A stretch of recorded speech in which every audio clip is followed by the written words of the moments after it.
911 location of your emergency. Breaking news out of North Idaho. Moscow police are investigating a homicide on King Road. Is she breathing? No. So 5'10", all black. Could you see what color his eyebrows were or anything like that? No. I don't remember what his eyes look like either.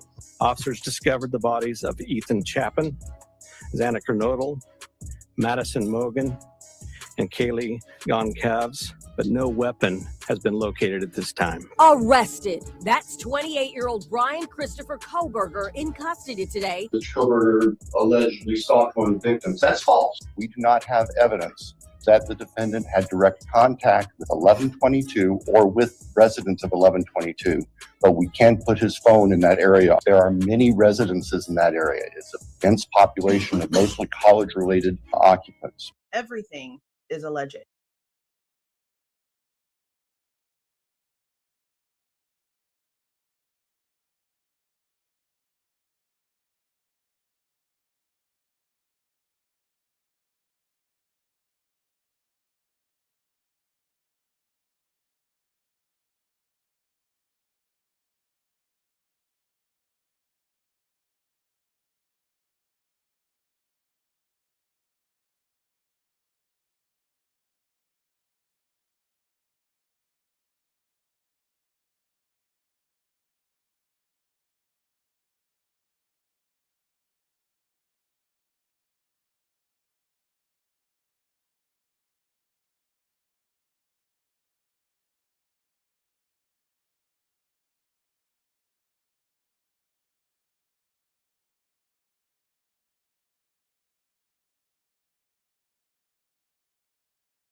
Hey there, you guys. How's everyone doing today? Happy Friday. Happy Friday. So, this one's interesting. This one is interesting and unexpected at that. So, Lady Di tagged me in this over on Twitter. I saw it pretty late last night. I don't know when I was tagged in it, but it was pretty late last night I saw it. And I noticed that this seems to be from a girl that we have read a report about. Now, I guess I didn't realize they were two different. There's really no other way to put it. And there's nothing wrong with this word. There's two different lesbian girls in this story with Kohberger. One of them is BK Norton, which, again, there's videos about who she really is over on other channels. And this girl speaks about BK Norton. She speaks about the situation with BK Norton. This girl, her girlfriend is sitting in the room with her as she's doing her interview, which is odd. Now I'll preface that by saying this girl sounds very sweet, very mild, very soft-spoken. She doesn't feel dishonest to me. I feel like she's being pretty honest about everything that she's saying. But I also know that in front of a partner or a parent is where you're going to want to hide some shit, you know? So I don't know why the hell the girlfriend is in the room during the interview. It's very strange. She mentions herself that she thinks that Bryan liked her, was trying to pursue her. She acknowledges that. And I guess part of her questioning is why he had an issue with the other lesbian girl and not an issue with her. And it seems to be something that she goes kind of back and forth with. And I mean, it's pretty obvious that he's not homophobic if he is nice to one and is, got a problem with the other. The other girl is the one that he got into that debate with in class that stormed out. This is not the I got into an argument with him in class and stormed out girl. This is another girl. So now that that's been cleared up, because I wasn't aware of that. I thought when we read this report, because of the girlfriend sitting in, that it was BK Norton, and I was wrong. So this is a different person. Now, this is about an hour and 10 minutes of an interview, and this came from a channel that you guys have probably seen in the chat. It says Case Notes on File. Case Notes on File. The name, when you click on the channel, says Lucy Sable, and this is the only video that's posted to that channel. But They posted their information from MPD, and they posted which report this was in. And it looks like they had been waiting for this one for a while. So let me pull up the original one right here so I can show you guys. Quit playing. Okay. Now I've done what I normally do. I took it and I tried to make it a little bit louder. So we're going to listen to it from that one. She's very clear spoken. She's easy to understand. But this is where this originally came from. This is the original right here.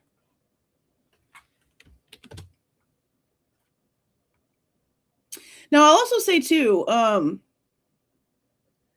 from listening to this interview, it seems very clear that when this girl was dealing with Kohberger at first, that she didn't have any issues, that she thought that maybe he was just kind of awkward and shy and maybe just liked her, like had a crush on her.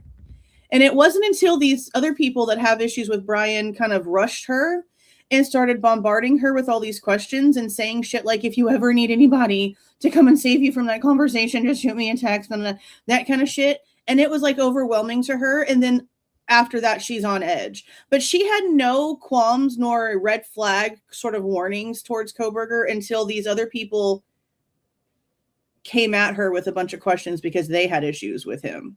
So listen for that too, because it does become very apparent in the very beginning of this interview that this girl did not really have issues at all. And it wasn't until after people started coming at her with all kinds of crazy stuff that she started being more weary and being like, basically like it flipped a switch into what she's looking at now, because now she's like, oh, all these people are saying all these things. So what am I missing? But she still seems like she's very soft-spoken. She's very sweet. You can tell. You'll be able to tell when we start listening to it. Now, this is the report. It's report number 118. And as you can see right here, it says they're present as well as the girl's girlfriend. I don't understand why any sort of partner is in a room when somebody is being interviewed. If the girlfriend was going to be interviewed or talked to or whatever, then it should have been done separately. There's no reason for somebody to be in the room. The interview is not going to be completely 100% as well. You know, we can't say every interview is 100%. It's not going to be as honest as it should be if there's somebody in there. I mean, not to say that she might be hiding something. And that's not to say for everyone. But we know just from basics that when there's another person in the room, there's a chance that the person being talked to is not going to be 100% honest. That's always a possibility. So it's just strange that they decided to let her sit in. So this is going to be very interesting. And like I said, we're going to listen to it from the one that I grabbed so that it's a bit louder. And actually, put a one in the chat if you guys have watched the ID channel documentary on the case yet that came out last night. That's on HBO as of today. That's what I had wanted to do this morning. It's Fast Food Friday, and Don ordered early, so the dogs are tripping because his food just got here. Hold on a second.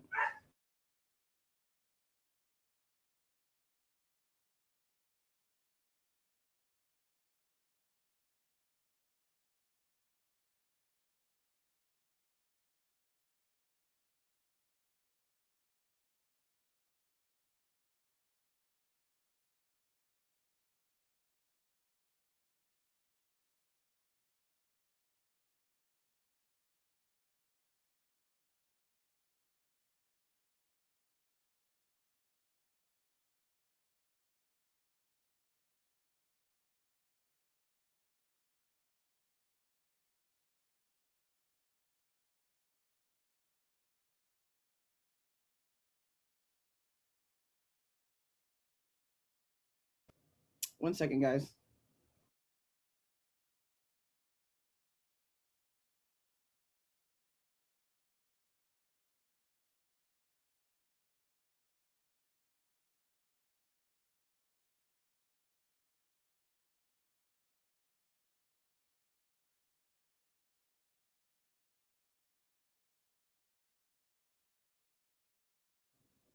Okay. Dogs be tripping. Dogs be tripping. Yeah, I haven't watched it yet. That's what I was gonna do this morning. And then when I realized what this was, I figured this was probably more important to listen to because it's case evidence, not something from mainstream and some boo-boo. So we're gonna do that this evening. I haven't recorded it yet either. I know some of you are saying that you've recorded it but haven't watched it. Me and Slade are going to order our Fast Food Friday food whenever I get done with this live, and I'm going to record it in the room while I'm in the living room watching TV with him so that I don't watch it, but it's recorded just so that I do have it. But that's what I plan on doing tonight unless something shakes, because there is a motion for transcript along the lines, something like that, in the portal for Bryan. I saw Sarah mention something about it earlier. So I went and looked for it, and I sent in a request to be able to get this, hopefully, if they'll give it. Let me show you what it says real quick. Oh, I literally just confirmed I was a human 20 minutes ago. Why do I keep having to do this? Okay. It says... Yeah, there's a motion for transcript from today, 8/7. So I sent in a request to Ada County to see what this was, and we'll see what they say. We'll see what they say. I sent one in at 12:50 p.m. So we'll see what it is. I don't know what it is. So if we get something from there, that again is case evidence. It's factual documentation, so it's way more important than mainstream media bullshit. So if I have to, they make you do it every 5 minutes. Of course they do. If they, was it raining? What the frick? It just got all windy and shit for no reason. If they send something and there's actually something from some sort of something that happened, because I don't know what the frick it's for, then we'll go over that tonight and we'll push the ID channel one back again. Because that's not even important, but we still need to get it out so that we can debunk the bullshit on it, because I'm seeing people saying it's the same bullshit. It's a bunch of just generic, just the storyline, your basic mainstream storyline with no real information whatsoever. I don't know if they said anything crazy in it or not, but we've got to figure it out. But okay, I'm going to go ahead and start this now. Again, it is an hour and 10 minutes. There's really not a lot that I can argue with this, because we don't know, we don't have anything other than what few documents we do have. So the majority of this, we're just going to be listening. Okay, so get this in the way. Let's take some notes. Let's go. 4 p.m. Today is January 10th. We're in the with me here today.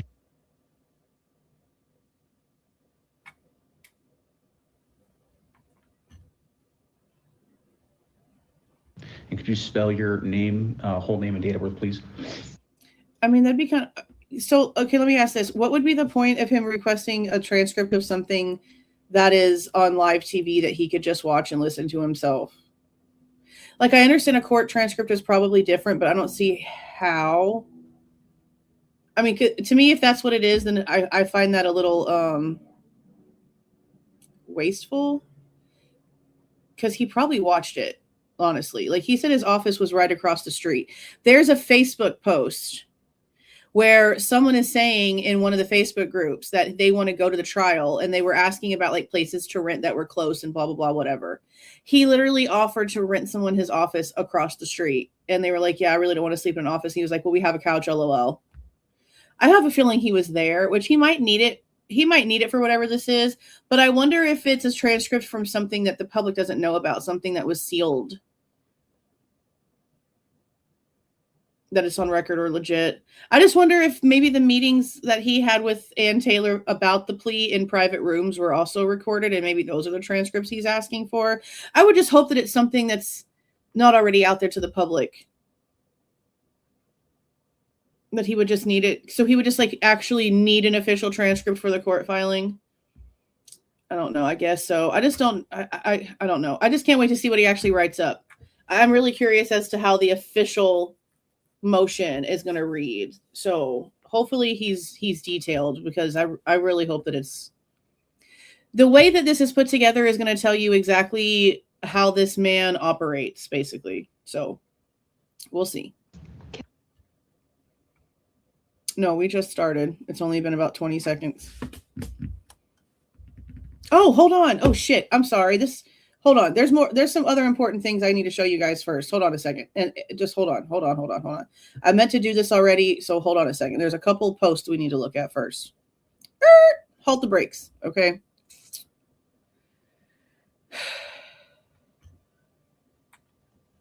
Couple different things.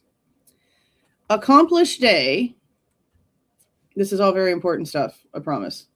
Accomplished Day has now gotten a list of FOIA'd information with their statuses. I'll post the link to their post here. Let me make this bigger until we get back because this is important information. Hold on. There's a couple different important posts here. And it is freaking raining. Great. Okay.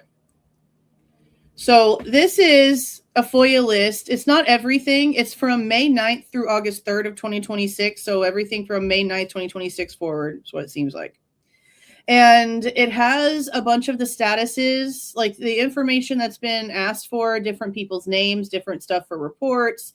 And it shows if they're open, if they're closed, anything like that. This is a very extensive list.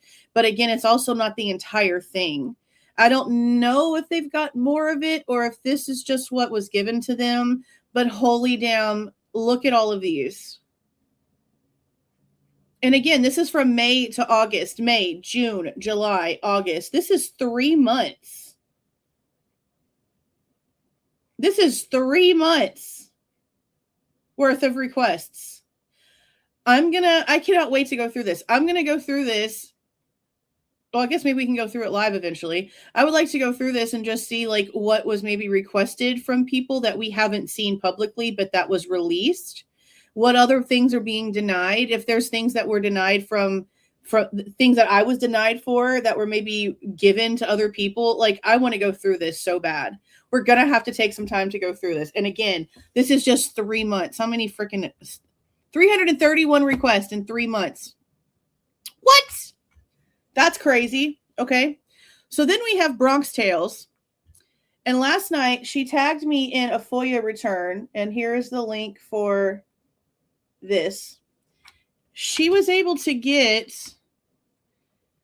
the duplicate Amazon order that they purchased when it came to, can I make this bigger right here? When it came to the duplicate or whatever they tried to say, Amazon order for Bryan Kohberger stuff. I find it really interesting that his blade is black with no serrations at the tip. They tried to act as if the knife that was responsible for this, that fit into the sheath for so long, had a silver blade with a serrated tip, and that's not what we see here. This is completely different.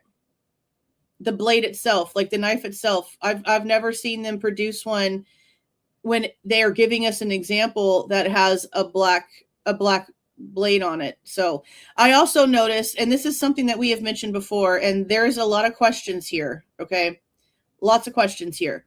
They ordered this after the grand jury happened in May. But for the grand jury, they had a sample knife and sheath that they used at the grand jury. Grand jury was in May. This stuff was ordered at the end of May, came in June after the grand jury. The grand jury sample stuff was taken from the court. They had to file a petition or some sort of motion with the court to then get their court exhibits back from the court to then turn around and then and submit them to the court to be used at trial. We talked about how ridiculous that whole thing was, in my opinion. So my question has been, since we got those lists and we got these dates of things, and I've never gotten confirmation from this, and it's been so out of mind that I completely have even like forgotten all about this, but I'm going to have to file something to get some information for this. If y'all are doing this mock order, which again, there's nothing to show that they actually are doing a mock order from Bryan Kohberger's account. They're still not giving us the original receipts. They're only showing us the duplication receipts. that they're calling duplication because they want us to think that they went into Bryan Kohberger's account and physically ordered these items, and they might have, but they still have not produced to us his original invoices that would look just like this. They would look just like this. We all know what Amazon looks like. We all know what our receipts look like. Why can't they show us this information from the Amazon side when it comes to Kohberger's information? That's stupid, okay? And again, anytime that they have showed us information regarding the knife sheath and the knife that they're claiming that he used, they never once showed us a black blade. And this is a straight edge weapon all the way through. There's no serrations at the tip. And they've been showing us a blade with serrated tip. Why is this different? Now, the sheath looks similar. We're not going to sit here and pretend like the sheath doesn't look similar. It does. But then again, you're only showing me these receipts from after the grand jury. So where's Bryan Kohberger's receipts for his original? Okay. And where are your sample that you use for the grand jury? Where's that? Where's the receipts for all of that? Where the hell did that come from? Because again, this is after the grand jury that they purchased this stuff. That's what the receipts show. We knew that from the report. And now we know that for sure from the receipts. So where's that information? That's what I want to know. That's what I want to know. That's what I want to know. So there's that. Let's see. Was there something else? I don't think there was. The only other thing was that there was something for the motion for transcript that I saw from Sarah, and I put in a request for that today. I think that's it. Is that it? I think that's it. See, very important. That's why we needed to take a little detour. Very important. So I'll take that stuff out separately and put it out there itself so that it gets its own attention over to the original information. But I definitely want to go through that spreadsheet and see some differences in things.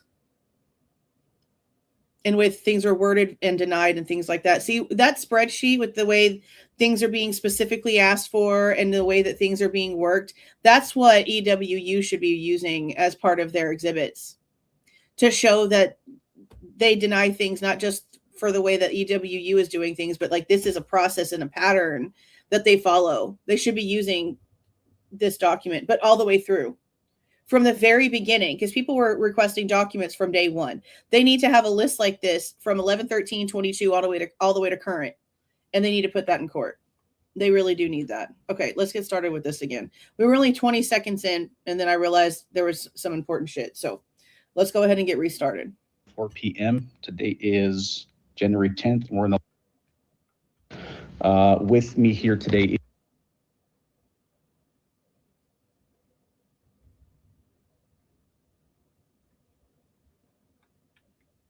And could you spell your name, whole name and date of birth, please?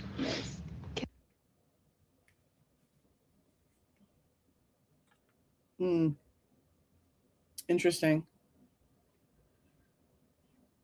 The only thing is it doesn't tell me which records were generated and released, but don't worry, I have another request and asking them to give me that list too.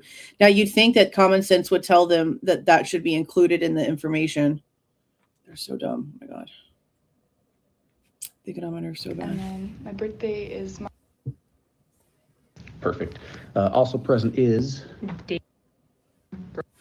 Can I get your name and birthday, please? Okay. Pretty sure her name is Danielle.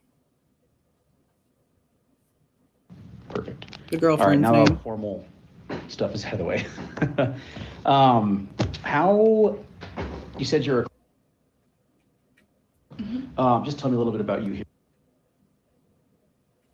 I cannot believe they have the girlfriend sitting in the room during the interview. That's so crazy to me.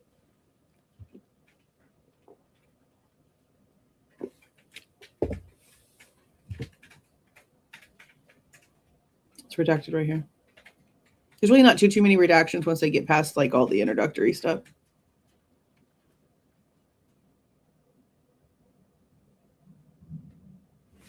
How long does this go? Sure. go around. Okay.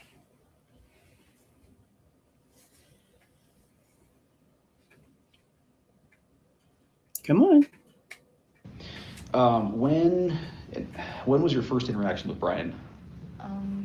I'm not sure about dates, but I know that it was around the beginning of the semester. I don't know. I'm just gonna go off of my interactions and kind of just go on about how things went. Yeah. So my first interaction with him, he came into the office. You know, he was the new grad student, so most of them come in there to talk to, you know, with help for. I don't know how to explain it. Like, you know, just about going on with their career. You know, like getting those little tips that they need, like classes and stuff like that, to arrange their schedules. So he would come in there a lot, and you know, he introduced himself to me, and that was kind of it. And then, like, as the days went on, I would see him coming like frequently, like every single day in the office, and he would like try to conversate with all of us while we were working, and that kind of became an issue. Like, he was in there talking with Dan for like 2 hours one day until like we had to close and like kind of be like, okay, you know, it's time to leave. Like, we're closing the office. And it kind of just kept happening, like him coming back and not really respecting that we were working. And so, exactly. You know, like, we were trying to be nice. They try to make him homophobic when whole time it's because that girl has a shit personality and they don't get along.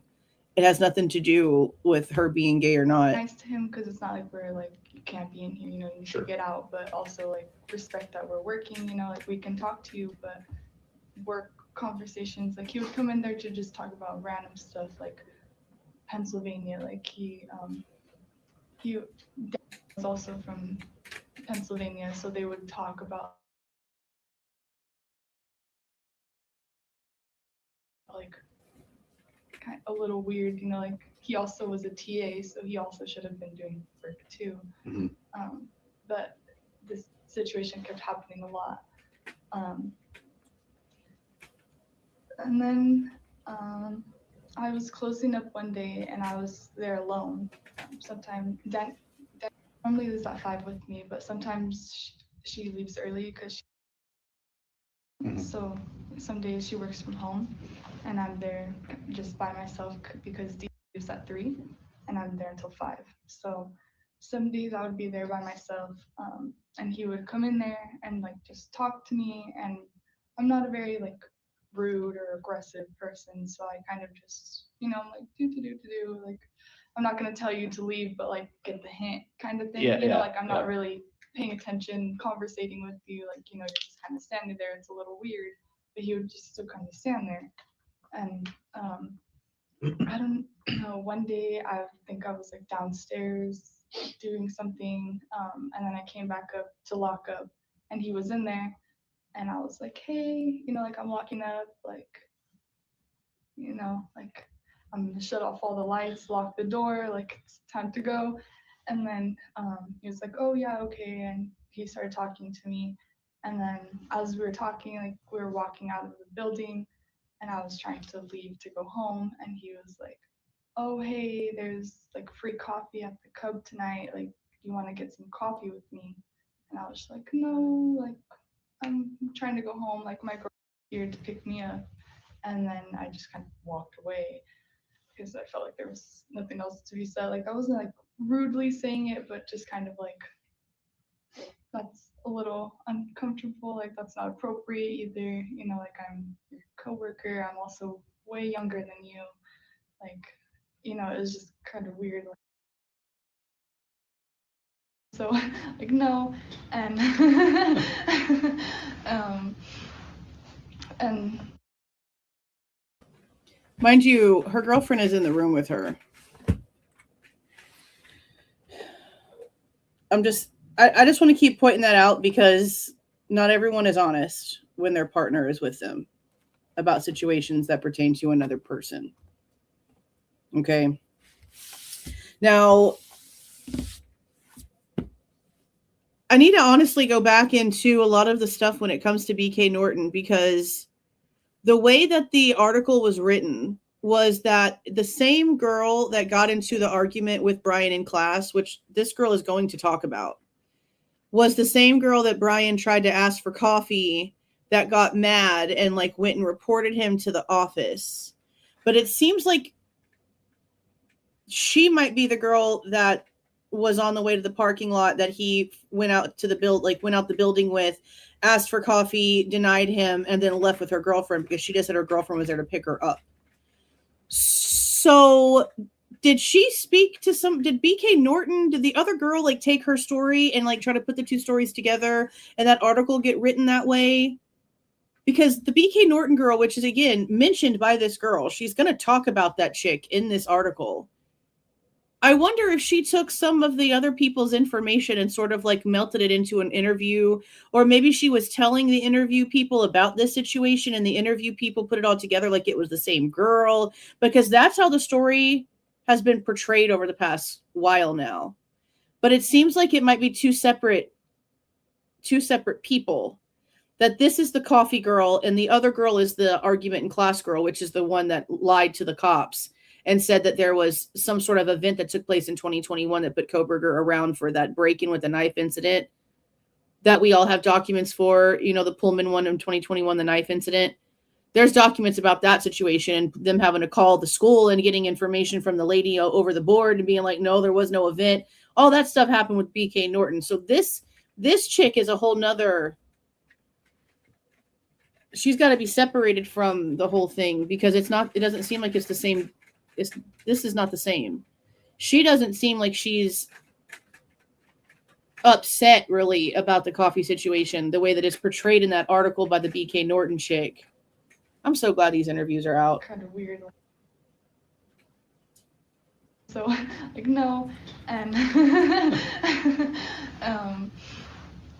and that was the first kind of weird interaction that I had with him. And afterwards I told my bosses and they like were like, whoa, like he should never be talking to you like that. Like that's very inappropriate. And so they were like, you know, like we don't really want you alone with him anymore. Like they also put up like all these precautions, which I thought was like, really weird because I didn't really take it like a threat or anything, you know, like I was just like. Let me go back and listen to that one more time. And that was the first kind of weird interaction that I had with him. And afterwards I told my bosses and they like. She went out, so let me let her out real quick.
Okay.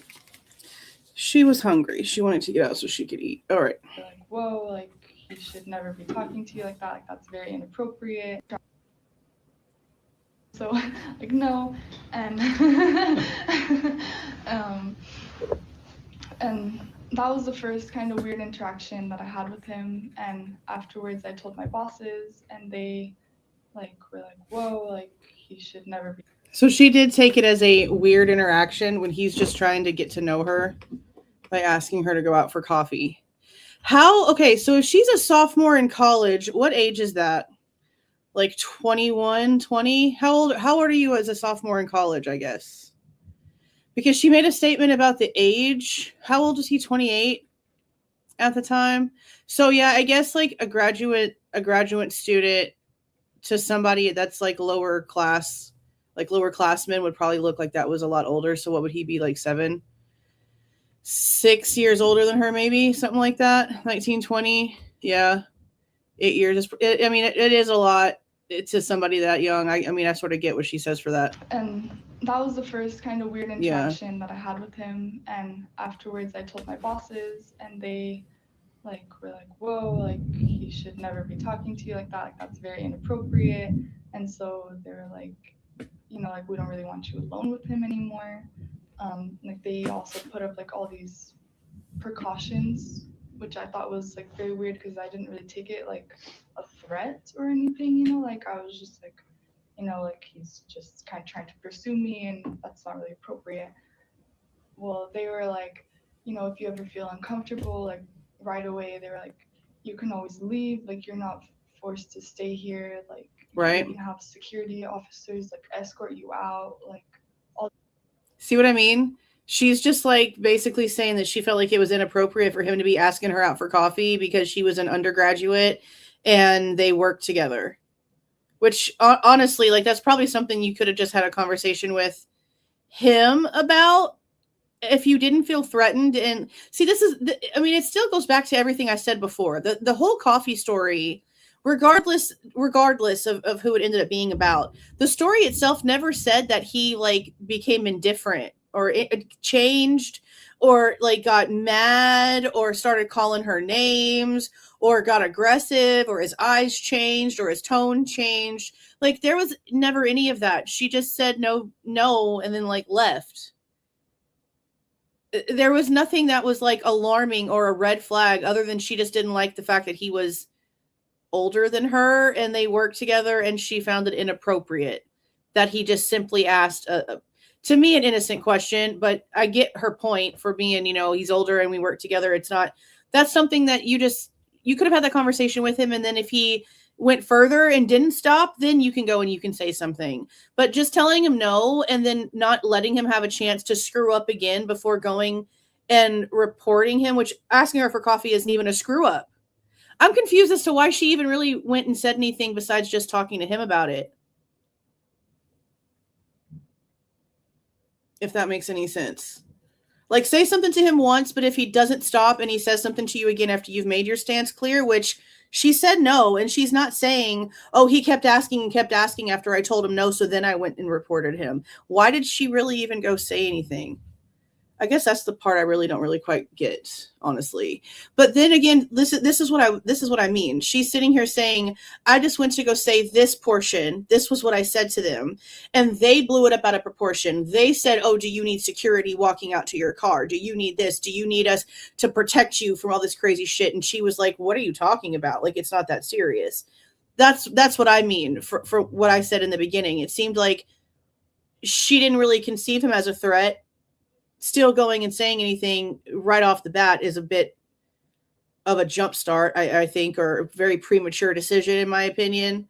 That would have been something that maybe, again, if he would have asked again after the no situation, then yeah, you can go and say something. But you didn't even give the man the chance to even be a red flag. He asked you one time and you just walked away and everything was okay. That's all very strange. Okay. You know, we're like, whoa, like he should never be talking to you like that. Like that's very inappropriate. And so they're like, see, that's what I said too. That's what I said too. I said she probably got in the car and told her girlfriend that the guy just asked her out for coffee, and the girlfriend probably started doing all kind of this stuff and started running her mouth and getting all pissed off and mad because some guy asked her chick out for coffee, and so the girl felt like she had no choice but to go and report it because the girlfriend was pissed off. That's what I was thinking originally when I heard this story. That's why the girlfriend being in the room with her, I'm like, why the frick is the girlfriend in the room with her? Exactly my point. Yep, exactly my point. Your coworker, I'm also way younger than you. Like, you know, it was just kind of weird. So, like, no, and and that was the first kind of weird interaction that I had with him. And that's not even weird though. My bosses, and they like were like, whoa, like he should never be talking to you like It's that. just That's coffee. very inappropriate. And so they were like, like we don't really want you alone with him anymore. Mind you, later on in the interview, she's going to tell you she goes and gets coffee with Professor Snyder. So you can go to coffee with Professor Snyder, but you can't go to coffee with T.A. Kohberger. I don't understand the difference, honestly. Like we're like, whoa, like he should never be talking to you like that. Like that's very inappropriate. And so they were like, like we don't really want you alone with him anymore. Like they also put up like all these precautions, which I thought was like very weird because I didn't really take it like a threat or anything, like I was just like, like he's just kind of trying to pursue me and that's not really appropriate. Well, they were like, if you ever feel uncomfortable, like right away, they were like, you can always leave, like you're not forced to stay here, like Now I can promise you this overreaction that they're giving her is because of all those sexual lawsuits and shit that was going on right before this with the cops. Because WSU was in the middle of a whole investigation into sexual misconduct between student and police officers. So I bet they overreacted to her about something so simple because they were in the middle of that investigation. But even though they were overreacting, they knew he still wasn't doing anything wrong, which is why they didn't get rid of him. I don't care what anyone says.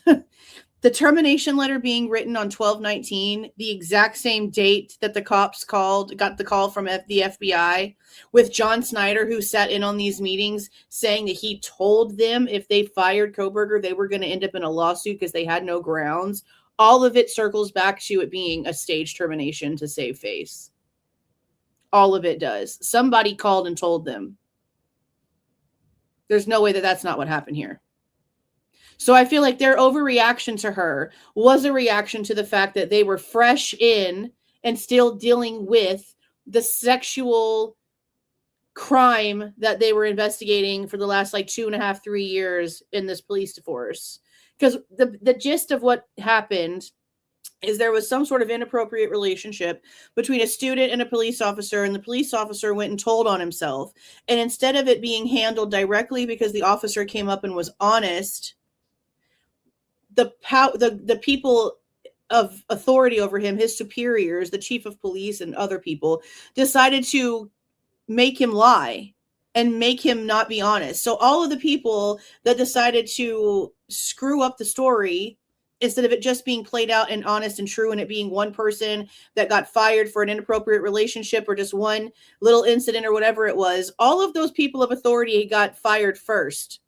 And then at the end of everything, I believe on November 3rd or November 4th, literally right before the crimes took place, the original officer who went in to be honest in the first place finally resigned.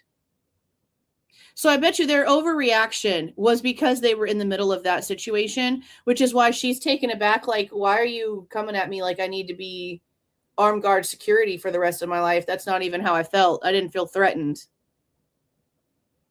It's starting to make a lot more sense. A lot of stuff starting to make a lot more sense. For sure. So, like, no. And, and that was the first kind of weird interaction that I had with him. And afterwards, I told my bosses, and they, like, were like, whoa, like, he should never be talking to you like that. Like, that's very inappropriate.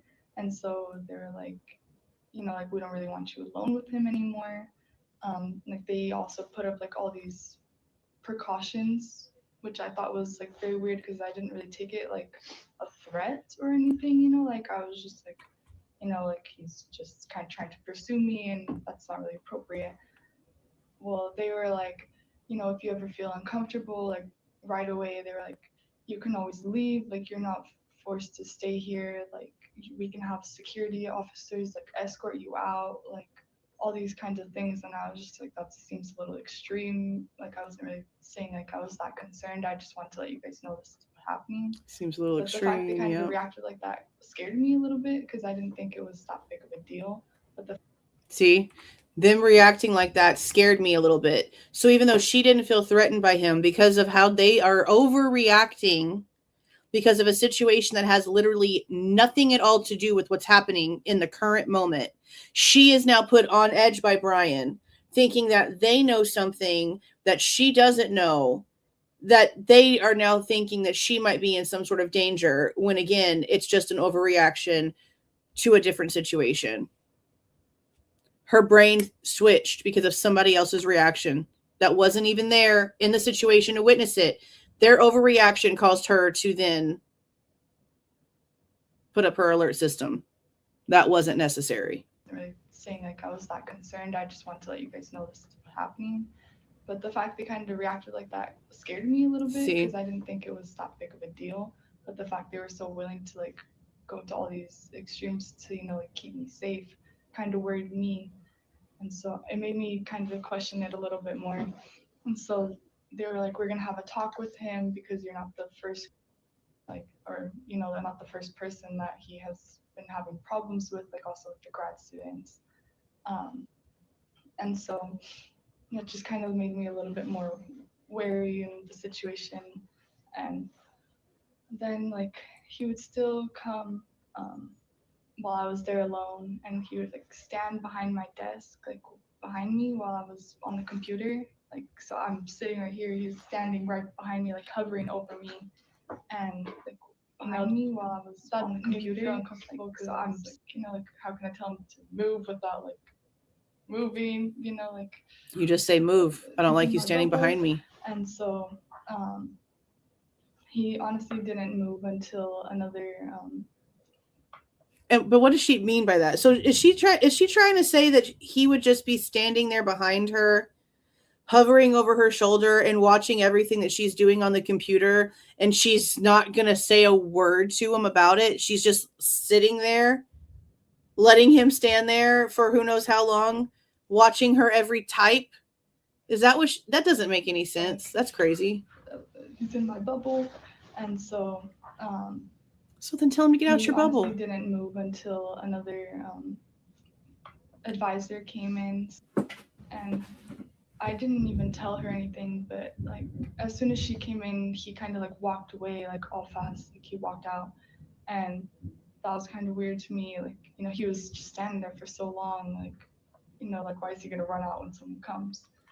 And then she was like, you know, if you're ever feeling like uncomfortable, I'm always like, I wonder if he was like standing behind her, but like not actually watching what she was doing. And look, it's just me. Like my kids even know, like if I'm sitting down, do not come up and stand around me, because that's where I start getting like claustrophobic and I start feeling like I need to be aggressive if I feel like someone's hovering over me like that. So my kids, when they come to talk to me, they already, like, I'm very, very, very open about my triggers. They know not to come up behind me, not to stand behind me. My son likes to walk into the kitchen and act like he's a ninja. He knows better than to do that shit now. He has seen me like have an instant PTSD reaction because I didn't hear him come in and he scared the shit out of me whenever I turned around. Like, it's just very well known. Like, don't stand up behind me. Don't stand up around me. I'm going to feel claustrophobic and I don't like it. So maybe it's just me. But if somebody is standing up behind me and I feel like they are hovering over my shoulder, I'm opening my face and saying something, probably within the first 5 seconds. So how long was he standing there? What was he actually doing? And if he was really just standing there, literally hovering over your shoulder, watching what you were doing on a computer screen, why would you not say anything at all to him? If you weren't threatened by him, if you didn't feel like he was dangerous to you, why didn't you say something?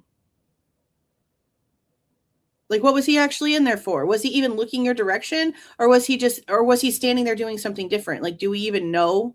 She's not really saying anything. I just don't understand the people who say that they just basically let some shit happen and didn't say a word, and now they're trying to make something about it. I just don't understand that.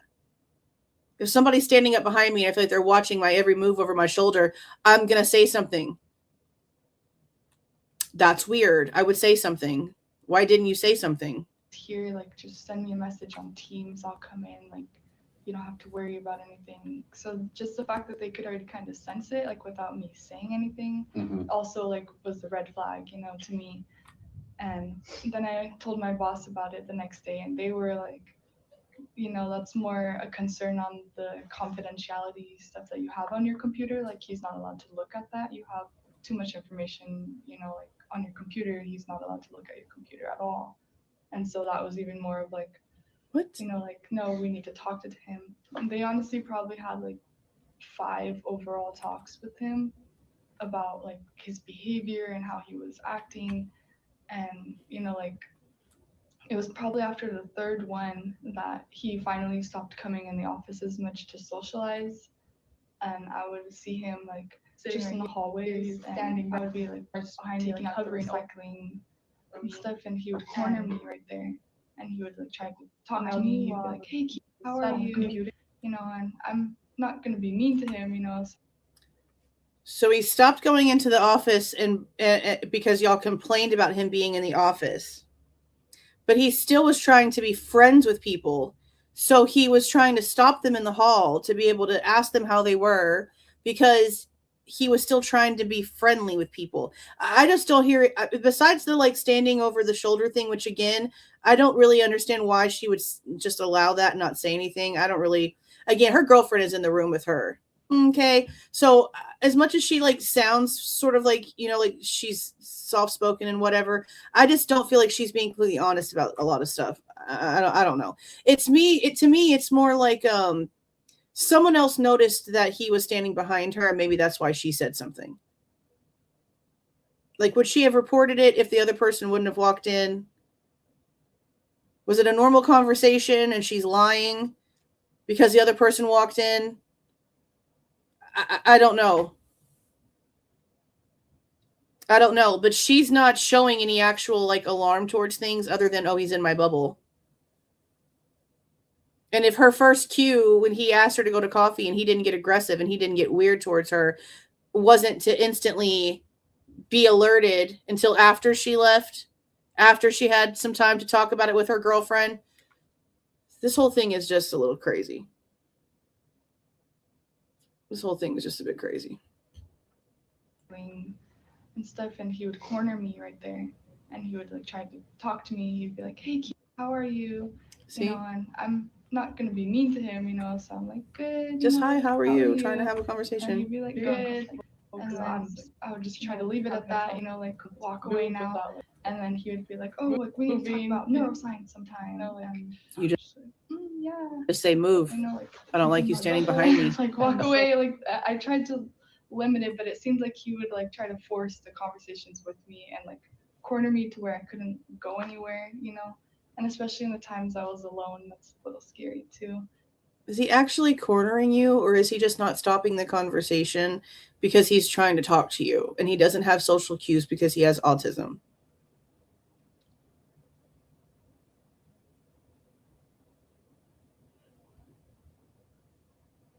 Like she's not showing any concern in their actual interaction. And then there's the cornering word. What does that actually look like? Is there security cameras in the WSU hallways? Do you think there's security footage of him speaking to people in the hallways? I wonder what cornering looks like to her. Because him just standing in front of her to talk and asking a couple of questions, that's not what that is. To him, so I'm like, "Good, like, how are you?" And he'd be like, "Good." And then I would just try to leave it at that, like walk away now. And then he would be like, "Oh, like we need to talk about neuroscience sometime." And we need to talk about neuroscience sometime. Like. So he's just trying to talk to somebody they have interest in and find a study buddy. He would like try to force the conversations with me and like corner me to where I couldn't go anywhere. He tried to force the conversations on you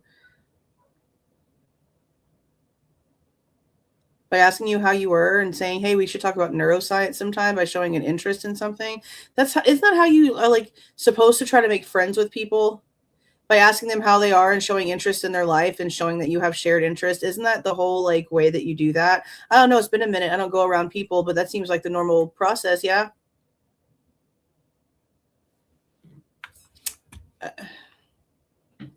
I need to know what cornering actually physically looks like to this chick, because I don't know if she knows the definition of it, honestly. Like walk away. Like I tried to limited, but it seemed like he would like try to force the conversations with me and like corner me to where I couldn't go anywhere, you know. And especially in the times I was alone, that's a little scary too. And I don't know. I remember one day I was locking up or like getting ready to leave, picking up my backpack, and from the office, the window, you can see like outside. And I seen him walking outside, but it was so weird. Like he made eye contact with me. And if you're just walking outside, you're not going to be like inside the building windows unless you know like you're looking for something. And it was so weird. Like I made direct eye contact with him. So were you looking out the window and noticed him walking first? And then after a few seconds of him walking, he happened to look towards the window and y'all locked eyes? Ma'am, I could be in any room, even with complete strangers, and if someone is looking at me, I can freaking sense it and turn my head in the direction of the person looking at me. And lo and behold, guess what happens? We lock eyes. So was he walking first and you noticed him walking first and you were looking at him out the window and he sensed it and looked your direction and it just so happened to be correct? Or was he standing there staring at you in the window and then you locked eyes? Because it sounds like he was walking first and you noticed it and then he probably felt it and looked over. That's what this sounds like. Office, the window, you can see like outside. And I seen him walking outside, but it was so weird. Like he made eye contact with me. And if you're just walking outside, you're not going to be like inside the building windows unless you know like you're looking for something. And it was so weird. Like I made direct eye contact with him, and I don't know. Like it just made my like heart kind of drop. Like for some weird reason, it just felt very weird. And then like I seen him walking up, and you know I'm like trying to walk out, so he's coming in as the time I'm coming out, and I like locked up. I kind of like. I don't know. Like y'all are in the same courses. Y'all are going to be in the same buildings. Y'all are going to walk the same hallways. This is duh. Don't you remember high school? Walking back and forth between classes, and even if you didn't have classes with people, you would see the same people in the same areas every time because that was just the schedule. And you know I'm like trying to walk out, so he's coming in as the time I'm coming out, and I like locked up. I kind of like, I don't know. That's what I feel like. I didn't really think of it like this, but now that I'm. That's what I feel like. I feel like he was walking somewhere and she noticed him out the window and was watching him walk and he felt it and looked up at the window. Like that's like the majority of humans can do that. This is crazy. Like rethinking it, my body was kind of telling me like, you know, like be careful, like, you know, like watch out. And except you weren't thinking that to yourself until the office and the people in that office overreacted to your non-threatening situation. And now you have this fake aura of protection alert around you that wasn't there originally. That tells me how you actually felt is how you probably should have just went back to and not been so gullible. And so, you know, you're not allow your opinion to be changed so quickly when you actually didn't notice anything threatening yourself. Very gullible. I didn't really think of it like this, but now that I'm like rethinking it, my body was kind of telling me like, you know, like be careful. Exactly. You know, like watch out. That's what I said too. The other professor thought he was so creepy, but she sees him in public and she's waving him down for 2 whole minutes trying to get his attention and he doesn't notice her and she's just like, oh my God, he didn't notice me. Yeah, that's what I said. Weird shit. That's exactly what I said. Weird. That's what I mean. I want to know what people's thoughts originally were before his name got on the news. And the weird ass excitement in that professor's voice, bro. Oh my God, it's just disgusting. She really wanted to mold Kohberger into one of her subjects, you could tell. No, like I didn't really think of it like this, but now that I'm like rethinking it, my body was kind of telling me like, you know, like be careful, like, you know, like watch out. And that's true too. I don't know. So I like peeked out and like I seen him walking, and as soon as I saw him turn this way, I ran into the bathroom and I hid in there for like a couple minutes until. So she psyched herself out for no reason. Home dude was literally just walking to his class and she psyched herself out for no reason and went and hid herself in the bathroom. This is insane. Trying to walk out. So he's coming in as the time I'm coming out, and I like locked up. I kind of like, I don't know, like I didn't really think of it like this, but now that I'm like rethinking it, my body was kind of telling me like, you know, like be careful, like, you know, like watch out.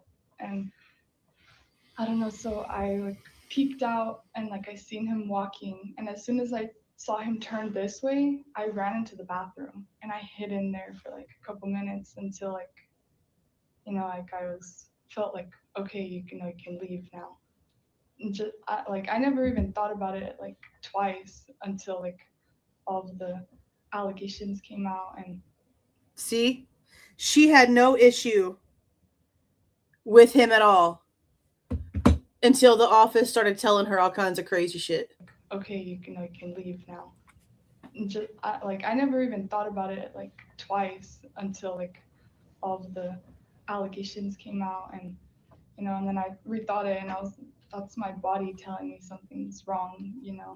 And I was just, you know, trying to see the better in him. But I don't know, even conversations I've had with like the chair and the administrator and the graduate program coordinator, they all seemed very sketched out by his behavior, you know, like that's anything for attention. Kind of a normal way to react, a normal way to think. Like it was just kind of in his mindset, because even with the other problems that he had with the other graduate students, like he was very homophobic.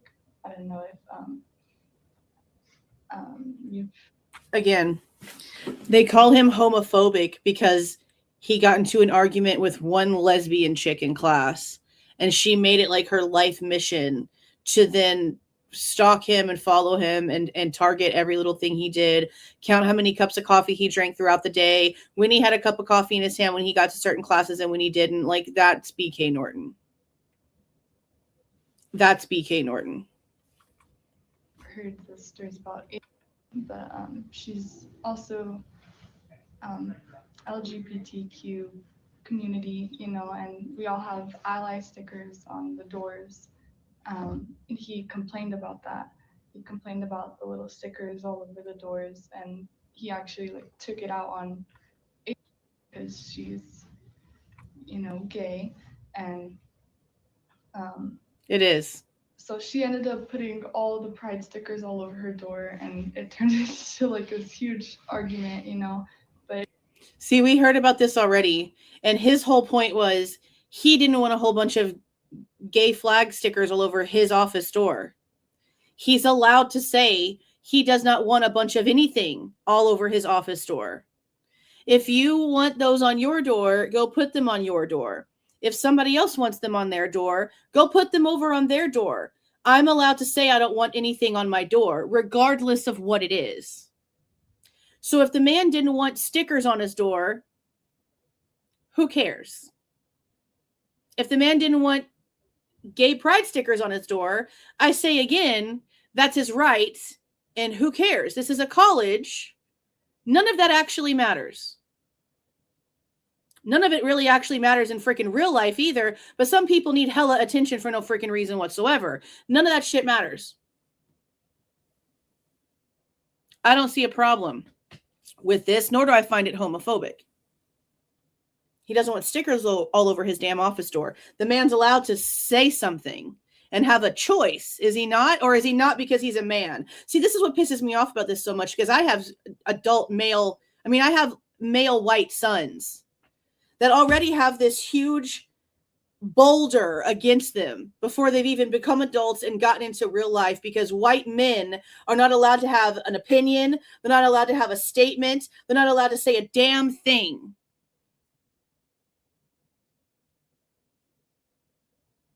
This chick didn't like him because he had a difference of opinion. Well, ma'am, you're going to come across thousands of people like that in your life. Not this girl, the other one. And she made it a mission to just be ridiculous. And her mission turned into this overkill, okay, of the entire situation that's now bled into this situation and in this girl's world. And her ridiculousness, the other girl's ridiculousness in the office, all the reports, all the bullshit she's constantly hounding them with, has now spilled over into when this girl went in, and now they have overreacted to her situation based on the other girl's insinuations. They've overreacted to this girl's situation to the point where now she's paranoid and she's overlooking and overthinking every little damn thing that she looks at when it comes to him for shit that's not real. The mind is a crazy thing. Ooh! The mind is a crazy thing. Thank you for the 199, Miss Mojo. Welcome, Daphne. Welcome. Thank you for being a member for so long. Miss Langsford, 16 months. It's a super long time. I appreciate you. Thank you for the 99 cents, Tammy Lynn. Thank you. And thank you for the 9.99, Miss Mojo Ryzen. People with autism on spectrum have a hard time reading the room, and people, I'm grateful my friends understood this and always kept an eye on me. I would wander off, etc. And see, that's another thing. I wonder how these people feel now knowing that he has autism. They never took the chance to even get to know him in order for them to even know the reasonings behind maybe some of his actions. So I really wonder, now that we're going to hear everything that this girl has to say, how is she going to feel about the things that she's reacted to now that she knows that he has autism? It's a serious question. Yet you sat here for 5 minutes just to be stupid and blocked. If I'm so full of shit, get the fuck off my channel and go cry harder in your mama's basement. Bye-bye. Putting all the pride stickers all over her door, and it turned into like this huge argument, but it was kind of him just like degrading females, degrading like other cultures, like he's a male, he's white, like he's superior kind of like mentality. Where was that conversation? I don't know, like it was issues that they tried to talk to him, but they couldn't really fix because it was in his mindset kind of thing, And this wasn't a conversation that she heard herself. This was something that she heard secondhand. So she ended up putting all the pride stickers all over her door, and it turned into like this huge argument, but it was kind of him just like degrading females, degrading like other cultures, like he's a male, he's white, like he's superior kind of like mentality. And so I don't know, like it was so secondhand conversation that they couldn't really fix because it was in his mindset kind of thing, and so I don't know, but I also had times where my boss would take me home, like she would drive me home so I wouldn't have to ride the bus and walk by myself. Like every time she was there, she would walk with me outside and make sure like I got into the elevator safely if I drove, It was just all these precautions that seemed a little weird, like it's something that shouldn't. So even though now she has this story about seeing him through the window and him walking and her body overreacting because of the bullshit she was told in the office and running into the bathroom, she still is sitting here saying that all the stuff that people's telling her about needing an escort to her car, even that still sounds weird to her. So she's allowing them to psych her out while her actual intuition keeps telling her this seems to be a bit much. She's not even listening to herself. She's not even hearing herself. It's because it was in his mindset kind of thing, And so, I don't know, but I also had times where my boss would take me home, like she would drive me home so I wouldn't have to ride the bus and walk by myself. Like every time she was there, she would walk with me outside and make sure. Welcome, Canvas and Crime. The elevator safely if I drove, It was just all these precautions that seemed a little weird, like it's something that shouldn't really have to take place, but they were all to avoid him. And for what though? So that just kind of you didn't have an issue right with me. And then I don't know, like we also had the situation where I went home one day and the neighbor was like coming out, and so she was like, "Hey, I don't know if you've noticed, but last night." Normally we leave like our kitchen light on, but last night it was off, and so I normally like look in the window and I see my reflection. So like I seen something out there and I thought it was just me until it started moving, And so she was like, I think like someone was like walking out back there, like trying to get in, like please make sure you lock all of your doors. And you know, like I didn't really think anything of it. I was just like, okay, yeah, like we'll make sure to lock all of our doors, until later out his address got out and he lives like kind of right by me. Just like every other freaking student that lives on campus. So you had no inkling whatsoever at the time that this happened that Bryan could have been walking around your apartment building. But after the news broke out and you learned his address, oh, suddenly you want to say, oh, it had to be him walking around my apartment? Ma'am, no. And so I normally like look in My the God. window, and it's interesting, like you have no, it could have been anybody literally just walking by. It could have been literally anyone just walking by. And that's how she's going to address it? That's crazy. a situation where I went home one day and the neighbor was like coming out. And so she was like, hey. After the fact. I don't know if you've noticed, but last night, normally we leave like our kitchen light on. But last night it was off. And so I normally like look in the window and I see my reflection. So like I seen something out there and I thought it was just me until it started moving. And so she was like, I think like someone was like walking out back there, like trying to get in, like please make sure you lock all of your doors. And you know, like I didn't really think anything of it. I was just like, okay, yeah, like we'll make sure to lock all of our doors until later out. So right then and there, after everything else that's already been going on, she never once in the back of her mind thought, oh my God, it's Bryan. I've got to tell the school. It could be him. I need to make a report. Oh my God, it could be Kohberger. None of that ever crossed her mind until after. And the guilters are going to take this and run. The guilters are going to take this and be like, she said he was sneaking around outside of her apartment and was looking into her through the windows. That's what's going to happen. Get ready. Poodle Girl's going to do it. Horse chick too. They're all going to do it. Just wait. Just wait. That's what they're going to do. To get in, like, please make sure you lock all of your doors. It's ridiculous. You know, like, I didn't really think anything. Thank you for the 10 Canvas and Crime. Very impressed with your tenacity and coverage. I'm a converted skeptic. Thank you for bringing so much to light. Well, I appreciate it. I just don't understand why they lie about so many things. And I don't know why. That's really just the base of it. I don't know why they're lying about so many things. And even if some of this stuff is innocent and they're lying for literally no reason, why are you lying about it? I just don't understand why all the lies. Especially this far in. Again, we're over a year past the plea. And before the PCR was filed, there was no reason for us to not have everything already. There's no reason why we are having to pay FOIAs to get information from the Moscow Police Department. It all should have been released. They knew the rules. They know the way they're supposed to be redacting things. They knew that this was a huge world interest. This is not just the United States. This is the world has been watching this entire thing play out. We have people from all corners of the world here in this chat. The world's watching. So it's just really crazy that they're still just like trickling things out, but they're supposed to have their guy. So then prove to us that you have your guy and give us all the information. Again, we're over a year in, and it took how long for somebody to finally get approval for the FOIA for the mock purchases when they still won't release the ones they're basing their entire case around?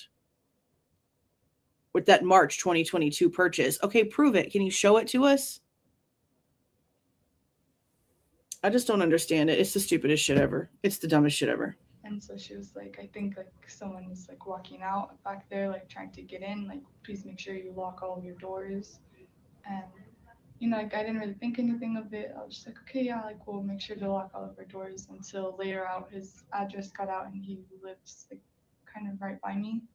So I don't know if like, you know, he may have, like, I don't know if it was him, you know, but the fact that he was so close kind of scares me too, because he was already trying to like target me in that kind of way. I don't know if that's just helpful information, because I'm not sure if it was him, like we never seen a face or anything, but you know, it's not better said than not said, you know. Sure, everything's helpful. Yeah. So if you think it's small, it doesn't matter to us. We want to hear it. yeah, I don't know. And then after that, the department said that he was fired after winter break. And so that was kind of it. But that my last day of the semester, I actually had like a little coffee. I wouldn't call it a date because, you know, it's with the professor, but he just asked me, he's like, you know, like, you're such a nice student. Like, I love having you working here, like always seeing your bright smile, like always fills the office with like good energy. Like, you know, like I want to take you and buy you a coffee for your last day. The you know, one and we can that have, like, a little talk. that 'Cause, top of it. Bryan was his TA. So just for reference, and y'all already know that I would never promote this if I did not absolutely positively have to. This is BK Norton. This is the BK Norton chick. Again, if it wasn't important, you know, I wouldn't be doing this. But this is a video where you can go in and get some more information about BK Norton herself. This is the girl that Bryan got into the confrontation with in class. This is the one with the damn pride stickers and the argument and all the bullshit. This is the one with the tally. This is the one that teamed up with the French professor for the bullshit. This is her. This is her. There's Etsy pages that have been found. Like, this is the chick right here. This is the old article where she came in and talked about some stuff. I don't know what the hell that was. Where's the article? Anyway, the article is in here, and we've gone over the article before a long super time ago. But that's the face of Brat Norton. I mean, of BK Norton. This is the other. This is the other girl right here. Just so that we now have two different faces. Now you guys can see two different faces. You know, like, you're such a nice student. Like, I love having you working here, like always seeing your bright smile, like always fills the office with like good energy. Like, you know, like I want to take you and buy you a coffee for your last day, you know, and we can have like a little talk. See what I mean? So she can go for coffee with Professor John Snyder, the alcoholic that's just pissed off at Kohberger because he makes him late to the bar. He said so himself. Okay? He said so himself. We went over that interview. He said so himself. But she can go to coffee with John Snyder, who's kissing her ass and telling her how great she is and blah, blah, blah, blah, blah. But she can't go for coffee with Kohberger under the same pretense that it's just two people that are at the school together and they're getting coffee and they're talking about the school. So she can go out with old man Snyder, but she can't go out with TA Kohberger. What is the difference? Your bright smile, like always fills the office with like good energy. Like, you know, like I want to take you and buy you a coffee for your last day, you know, and we can have like a little talk. Because Bryan was his TA. Bryan was his TA, and so he took me for coffee. There they are. This is where this interview came from, right here. So they're also tagged in the description box. If you just want to click on their icon in the chat, it'll take you to their channel faster. And we were talking, and he brought up like there's no difference. They were having this last very bad meeting about Bryan, you know, and he apologized to me for like the way that. And the professor is giving her information about another student. That's illegal. You can't do that. Like that, they were having this last very bad meeting about Bryan, you know, and he apologized to me for like the way that he was also treating me, and like he said that was not okay and like all this stuff. And then he said that like the things with him didn't look very good right now, like the meeting is going very bad. So it kind of signaled to me that like, you know, like maybe they're gonna fire him. Like, you know, 5 times talking to him should have been way too many, you know, like to try to fix the behavior. Like if they were so scared from the very beginning, you know, taking all these precautions, like why didn't they just remove him from the situation and instead of trying to work around everything, you know? So I don't know. They're not even questioning her. Very weird, but she's just talking. At the same time, it's like the more I think about it, the more everything kind of falls into place too. So no, okay. I kept track or tried to keep track a little bit of at least the interactions you mentioned where it started to get a little like uncomfortable or awkward, like past the intro when you guys first met at the start of the semester and stuff like that. So I'm asking you just to guess or estimate here because I know you don't like write these things down every day. You know, how many interactions would you say you had with him that you would describe as uncomfortable, awkward, or like completely outside the context of what your work was? Like him standing behind you, that kind of thing. Honestly, all of them except for maybe the first time I ever talked to him, because I thought he also came in with another grad student, Chapin. Okay. And so like they were both there. Name. All of them except for maybe the first time I ever talked to him, because I thought he also came in with another grad student, Chapin. Okay. And so like they were both there, and so it didn't seem as weird talking to him because they were both just introducing themselves, and that was kind of it. But after that, that's when it started getting weird, and I can't even count how many interactions I had with him. Like I seen him almost every single day, and I was with him 40 days after all of this happened, and he was still at work and everything. And it got to a point where he would try to avoid the office, and I think it's because made it very clear that like he was acting inappropriately, and that like they didn't want him in there if he didn't need to be. So he avoids the office because they didn't want him in there, and now she's trying to use it against him. Made it very clear that like he was acting inappropriately, and that like they didn't want him in there if he didn't need to be. So he definitely tried to stay clear of the office, but then when I would come and encounter him, he would like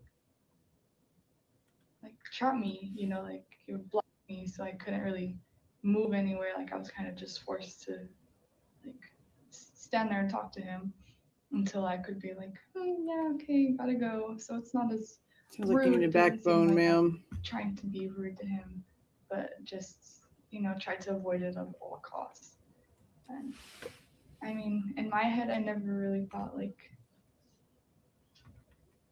anything more of it. I just thought he was trying to flirt with me or something. See? I don't really know, but even that made me uncomfortable. Sure. So I would honestly say all of them. And if I had to guesstimate how many times I actually interacted with him, I would probably say like 30. Okay. Like quite a bit, yeah.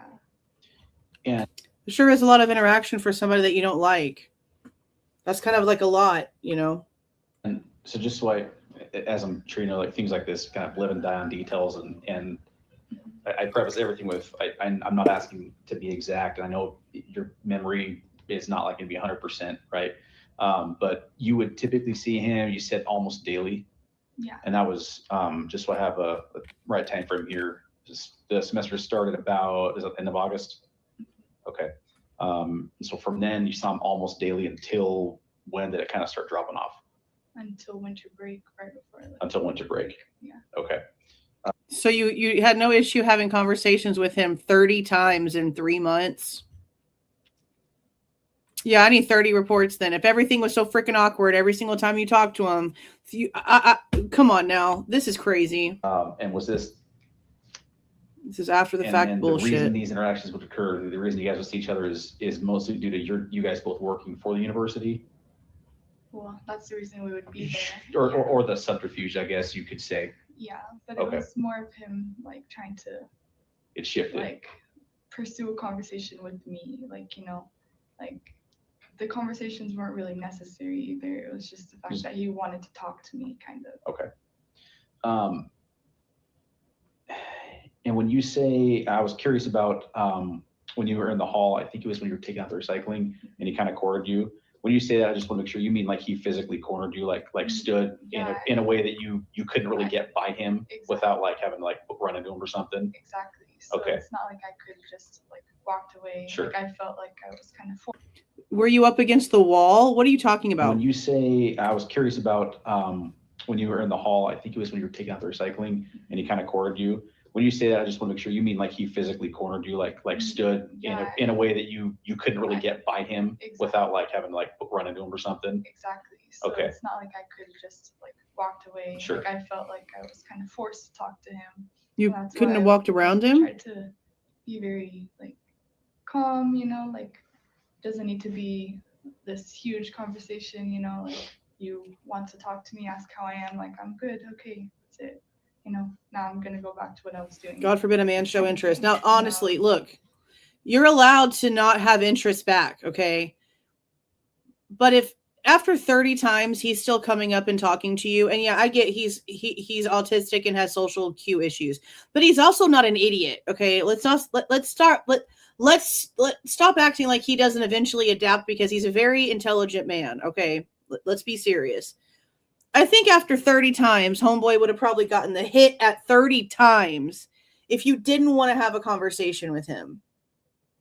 He probably would have picked it up after the first few times, because he obviously, which you're going to be able to tell by the way that she describes certain situations later on in this interview, he does have reactions to things, and he can pick up the way the room feels when he walks in and have a reaction to it, okay?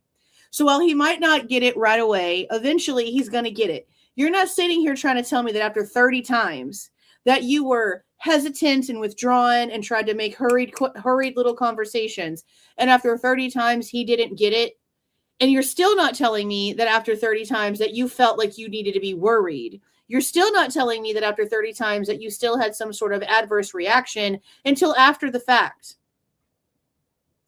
You see what I'm saying here? This is a lot of interactions for everything else that you're claiming here. This should have stopped at like 5. Like, what do you mean?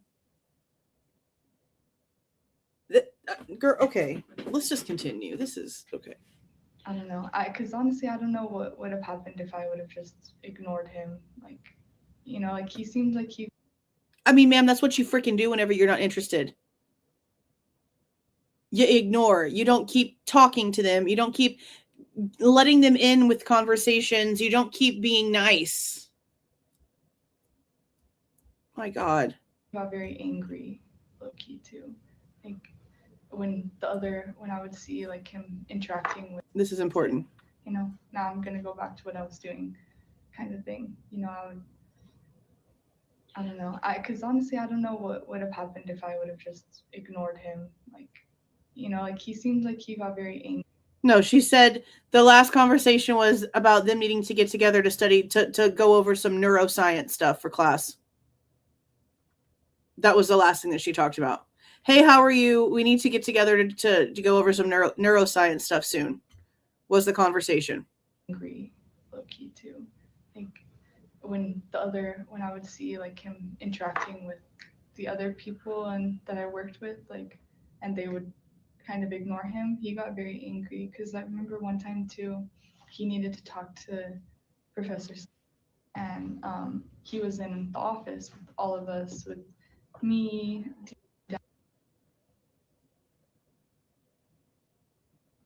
You know, listen to this. This is messed up. And I had walked by and I'd seen Bryan at the door, you know, trying to get in, and he just kind of was like waiting there, like weird, just standing there.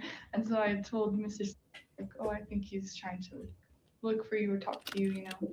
And then it was very weird because like Mr. just looked at me like, like no. And I was just like, okay. So I was just like. So Kohberger is standing outside the door because he's trying to basically wait his turn to talk to Professor Snyder. And she's saying, hey, he's outside of the door. And Professor Snyder's like, yeah, no, I don't want to deal with him. So on day one, his asshole French chick lady professor instantly didn't like him and refused to call on him, refused to let him participate in class, let him sit there like furniture.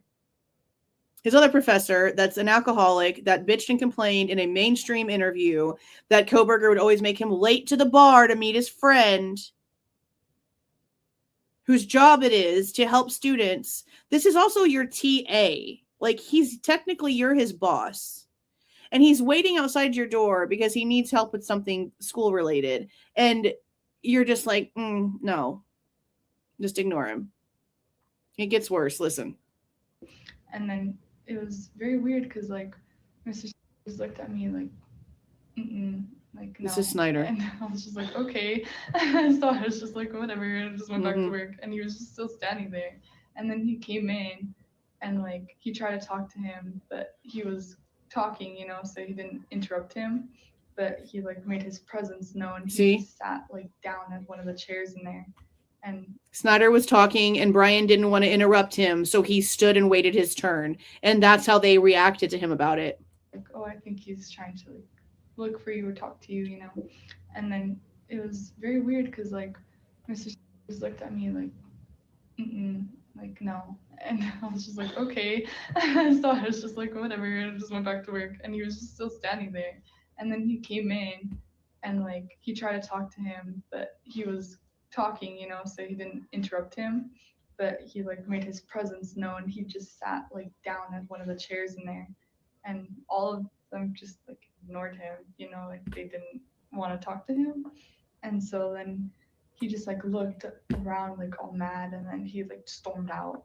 And I don't know though. I'd probably be pissed off too.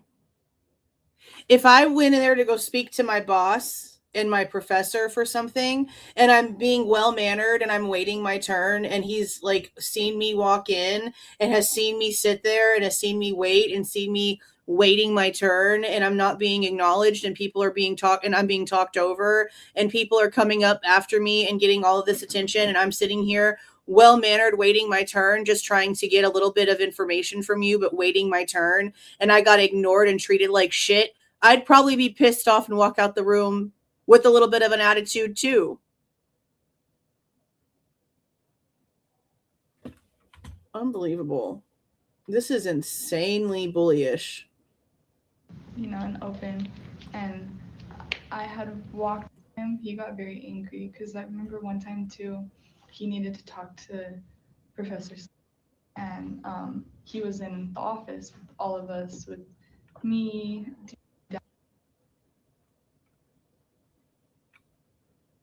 you know, and open.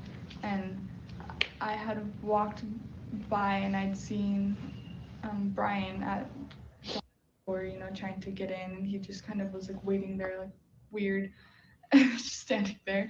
And so I told Mr. like, oh, I think he's trying to like look for you or talk to you, you know. And then it was very weird because like Mr. just looked at me like, like no. And I was just like, okay. So I was just like, whatever, and just went back to work, and he was just still standing there. And then he came in, and like he tried to talk to him, but he was talking, you know, so he didn't interrupt him. But he like made his presence known. He just sat like down at one of the chairs in there, and all of them just like ignored him, you know, like they didn't want to talk to him. This is wild. And so then he just like looked around like all mad, and then he like stormed out. And I don't know though. So I didn't really want to test my limits, you know, like because I seen how like if it's not really his way, he gets mad. Like even though it wasn't necessarily towards me, I seen how he was with other people. So I didn't ever want to really test it. I just kind of was like. You saw how he was with other people, and you only have one story of him being respectful and being ignored and him getting upset about it, and that's your freaking reaction. I didn't want to push it because of what I saw him do with other people. Ma'am, what?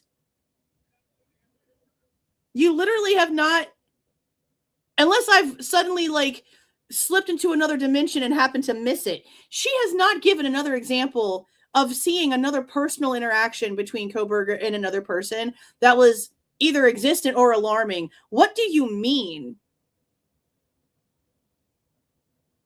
I don't belong here. I don't belong here. These people don't think like me. There's too many of this here and not enough of this here. I don't belong here. This is so crackadoodle, bro. No, ma'am. No, ma'am.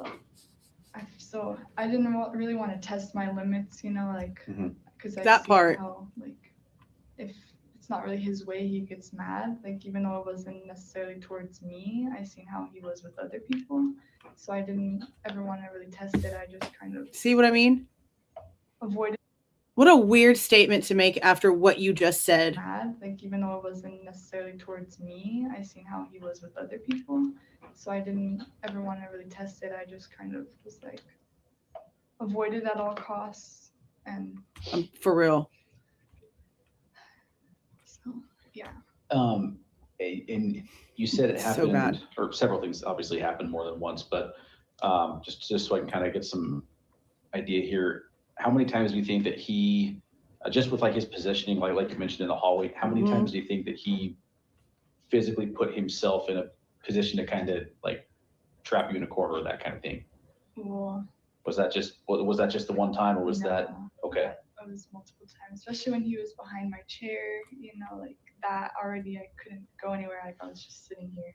And What you mean you couldn't go anywhere? You were just sitting there. You say, well, I gotta go. And you start physically freaking moving the chair back and standing your ass up.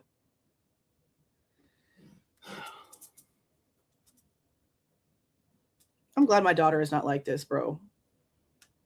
I'm glad my daughter is not like this. Somebody stands behind her and she needs to get out of the way. Guess what? You're going to get the fuck up out that way. She's not going to let you have a second chance. She's not going to let you second guess what she's about to do. She's just going to do it. So this is just crazy to me that she's just like, yeah, he's just sitting there and I'm like trapped. I can't move. What do you mean?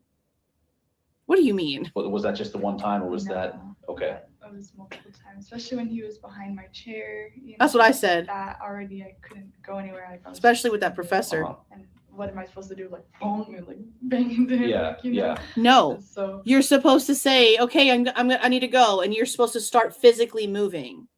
Once you start physically moving, if he doesn't move, punch him in the throat. I said this when we read the report. If you start physically moving and he's still standing there, punch him in the throat. Push him out the way. If you got to be aggressive, be freaking aggressive. But it sounds to me like you're just sitting there enjoying a conversation with somebody and now trying to make it sound like something else because your girlfriend's in the room with you, is what it sounds like. That's what this sounds like. Interview her without her girlfriend next to her. This is crazy. Chair, you know, like that already I couldn't go anywhere. Like I was just sitting here. And what am I supposed to do? Like boom, and like bang into him? Yeah, like, you know? And so I don't know. He did that quite a lot actually, and that's kind of why I was forced to talk to him so many times, because that part I would never have gone out of my way to like be like, hey, how are you? Yeah. You know, it was just. So she would have never gone out of her way to be like, hey, how are you to Kohberger? But little Miss French Professor Emily sure did. Or Amelie, however the frick you say her name. She sure did.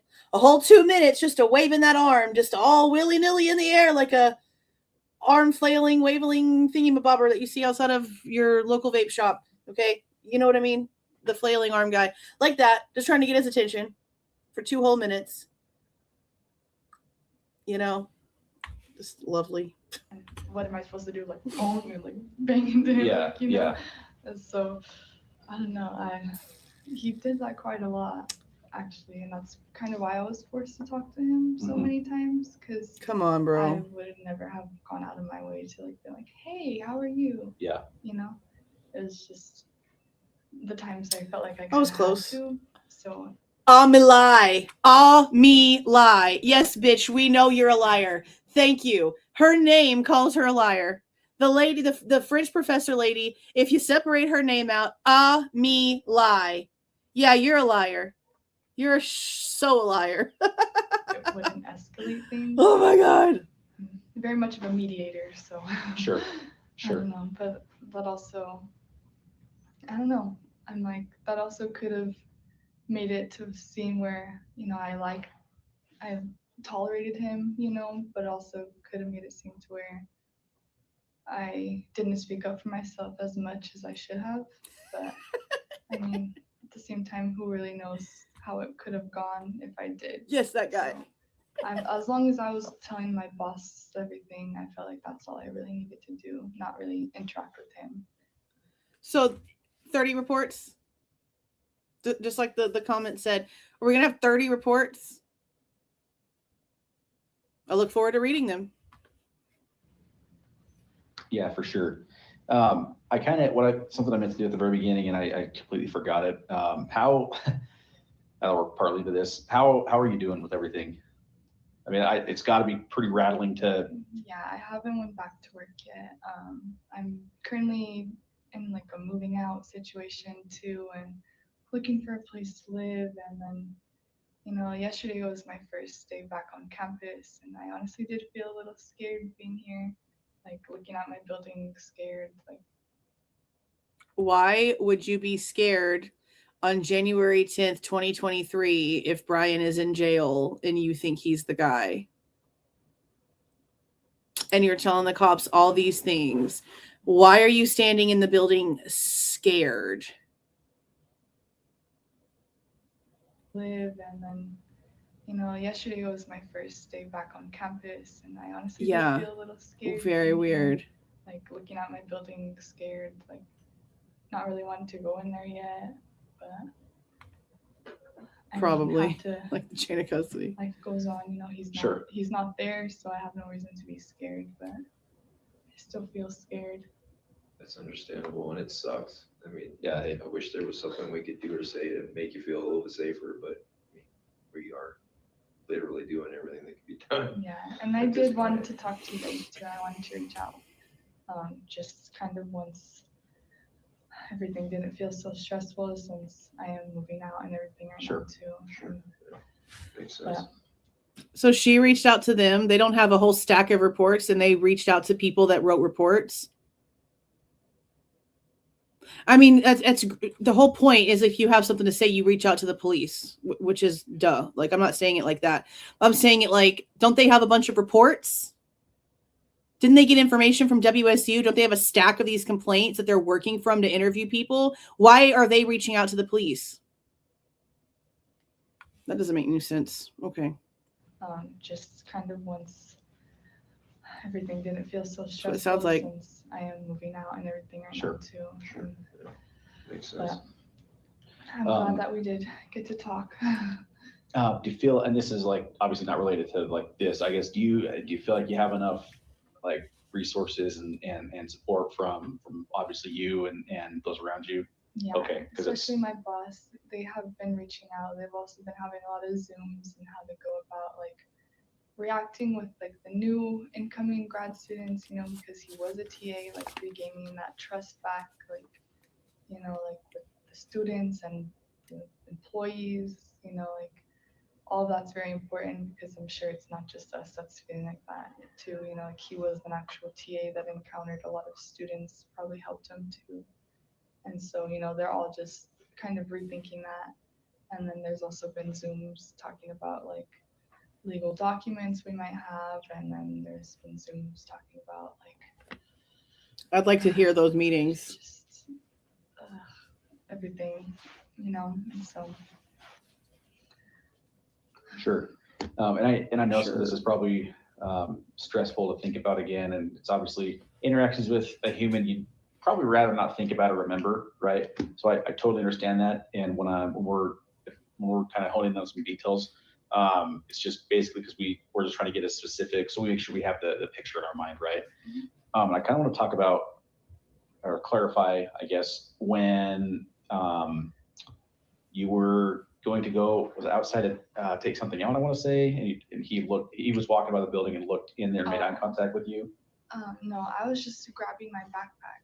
Like I was standing up to grab my backpack, and I don't know, I normally always look out the window, and he was making eye contact with me, like through the window, like walking. So he was outside walking, and I was just, like grabbing my backpack, looking around to make sure everything was like unplugged, and then the eye contact. And then he came in as I was leaving, and I seen him like look around like this, like in the hallway, and then he started walking the opposite direction. Away from you. And I just ran into the bathroom and waited like probably. So he walked in the opposite direction of where you were, and you still ran into the freaking bathroom? This is so freaking strange. Ugh. Again, I will say I'm glad that my daughter is the way that she is, because what I've seen from all of them in this case is absolutely crazy. Everything was like unplugged, you know, and then the eye contact, and then he came in as I was leaving and went the opposite I direction. seen him like look around like this, like in the hallway, and then he started walking the opposite direction, and that's when I just ran into the bathroom and waited like probably 10 minutes, and then left, and I didn't see him, so I missed him. Sure. And then You were gonna miss him anyway because you said he went the opposite direction of where you were.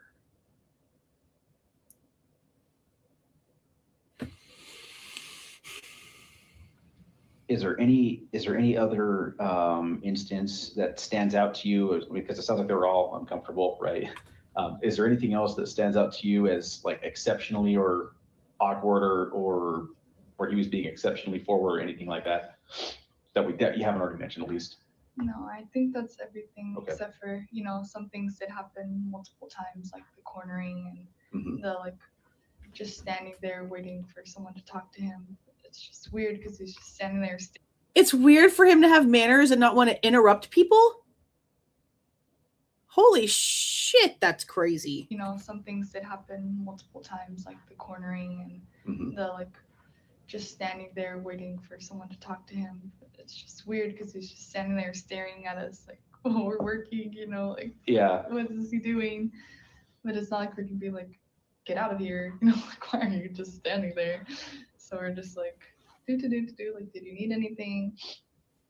Did it seem to you that he wasn't very good at taking social cues, or that he just didn't care? If you were to put your read on it. I feel like he just didn't care. Like, mind you, at this point, the police have no idea he has autism. They have no idea he has autism. So, little Miss Kiva, how do you feel now that you know he has autism?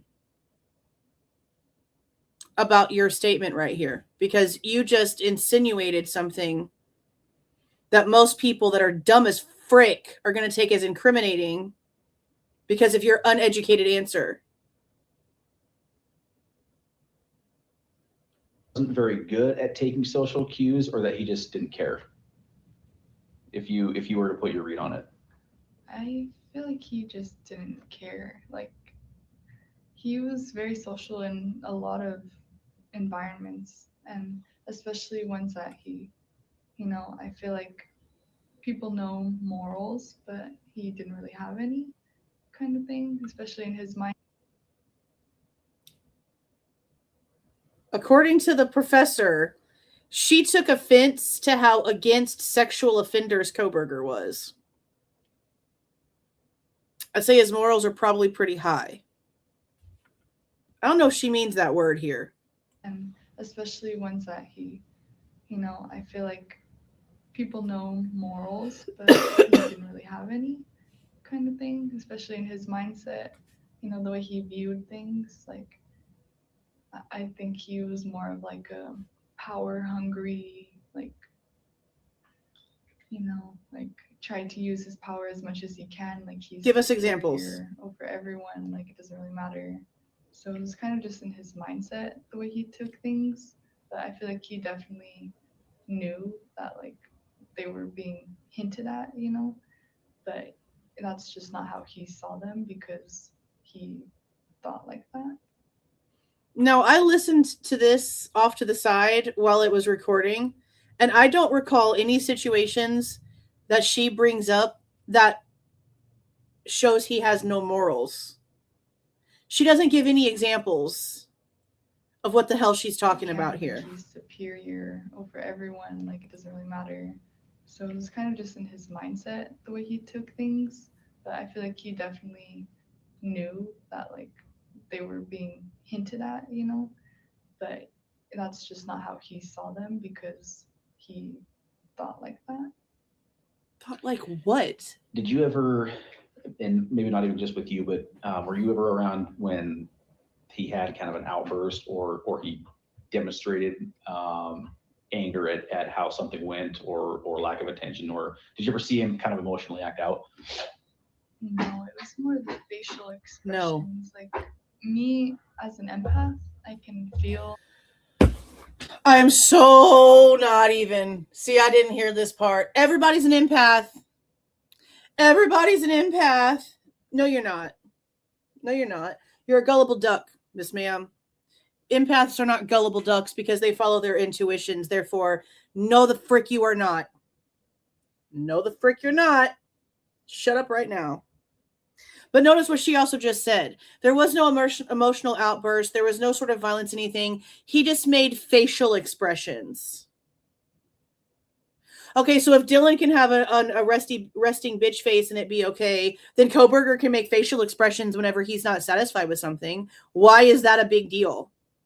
With you, but This girl is were you dumb. ever around I take back when everything I he originally had said. kind of an outburst or he demonstrated anger at how something went or lack of attention? Or did you ever see him kind of emotionally act out? No, it was more the facial expressions. Like me as an empath, I can That makes you want to feel puke. how other people are feeling. If you're on TikTok, then you know exactly why I'm rolling my eyes. Every woman of this age group thinks that they are an empath, and they are on empath TikTok, and it's just plethora of empaths everywhere talking about their empathery. It's just a lot, okay? If this is not coming from nowhere. It's been thrown in my face as a trend for like months and months and months now. When he had kind Too of an much. outburst or he demonstrated anger at how something went Right here. or lack of attention? Or did you ever see him kind of emotionally act out? No, it was more the facial expressions. Like me as an empath, I can feel how other people are feeling. You know, it's a weird. This little word. Weird, you know, especially since I didn't ask to feel it. You know, like I just look at them and feel it. So like, you know, but just the facial expressions when he was being ignored and like kind of like silenced. It was like a rage, like he built up like a fury of rage, and I felt it. Like he didn't scream or act out, you know, like he just Looked I upset. felt it like inside of him build up, and then that's when he stormed out. Like, you know, it's not like he really raised his voice or said anything inappropriate, but just in his face, like, and yeah, his energy, like I could feel it. So He's standing there. You realize that the way that she told the story was that Kohberger was standing there waiting for Professor Snyder as she was walking by.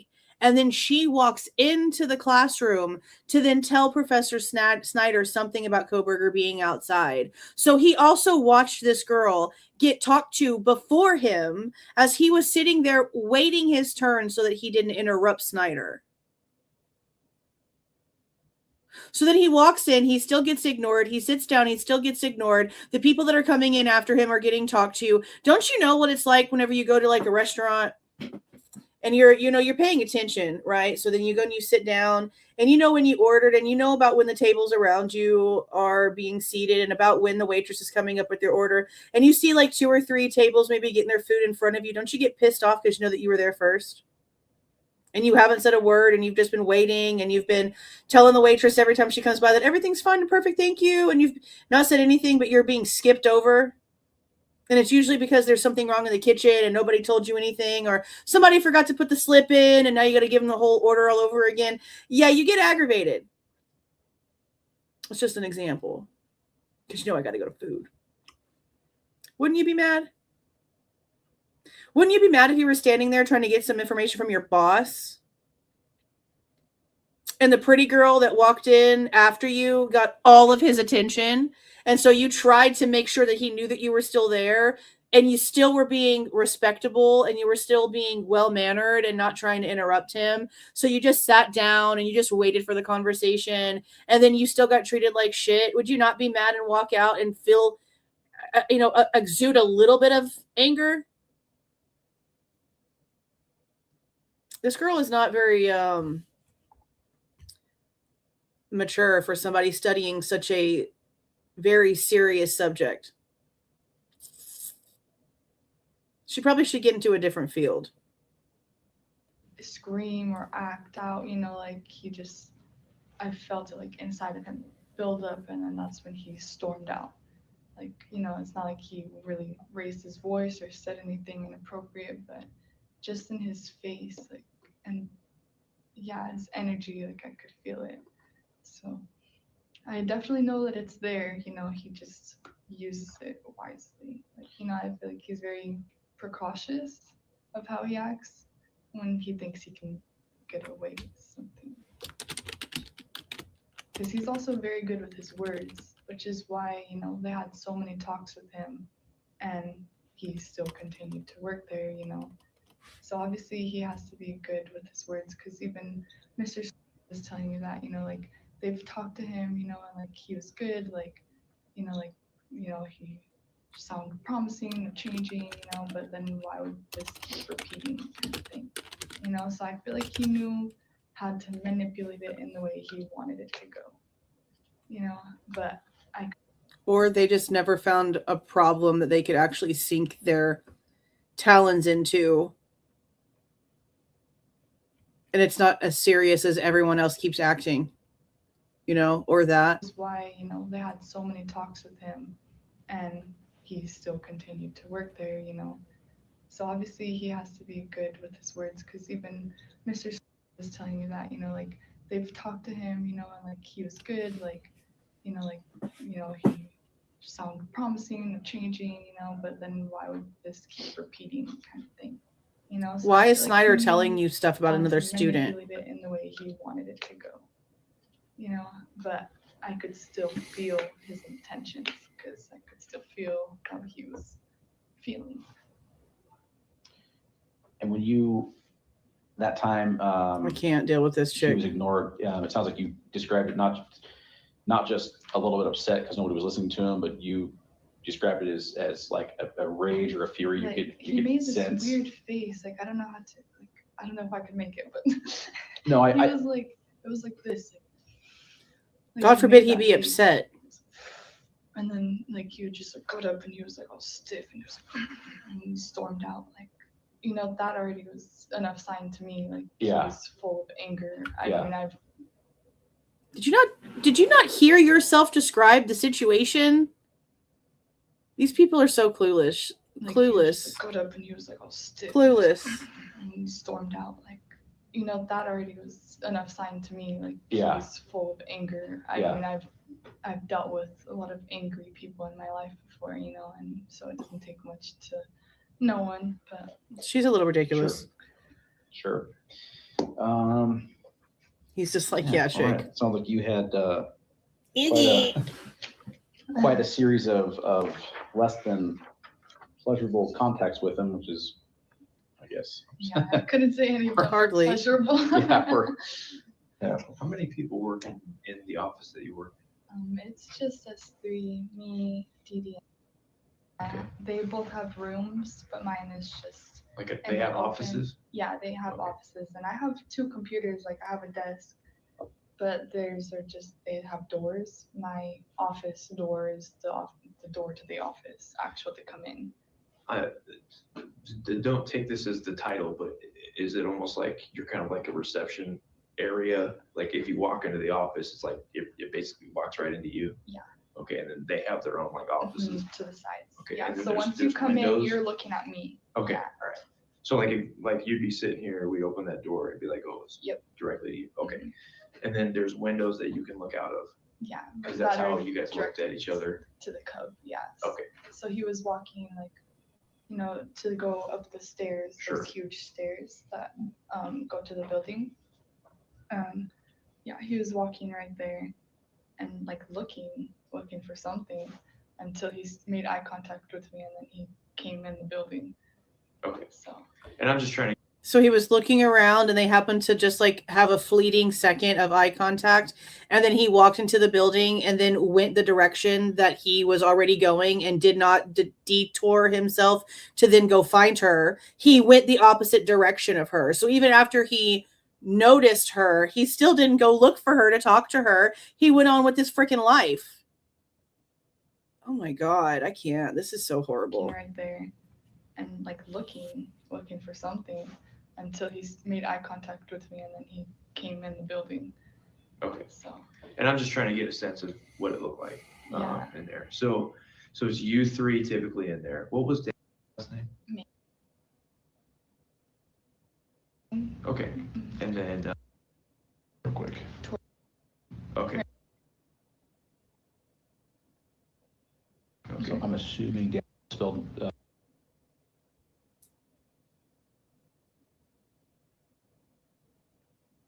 Okay. And what was her last name? She does have a little bit of an accent, doesn't she? I can't And tell where what she's position from. was she again? She's the graduate program coordinator. Okay. So she's kind of like the boss of the office. I would say.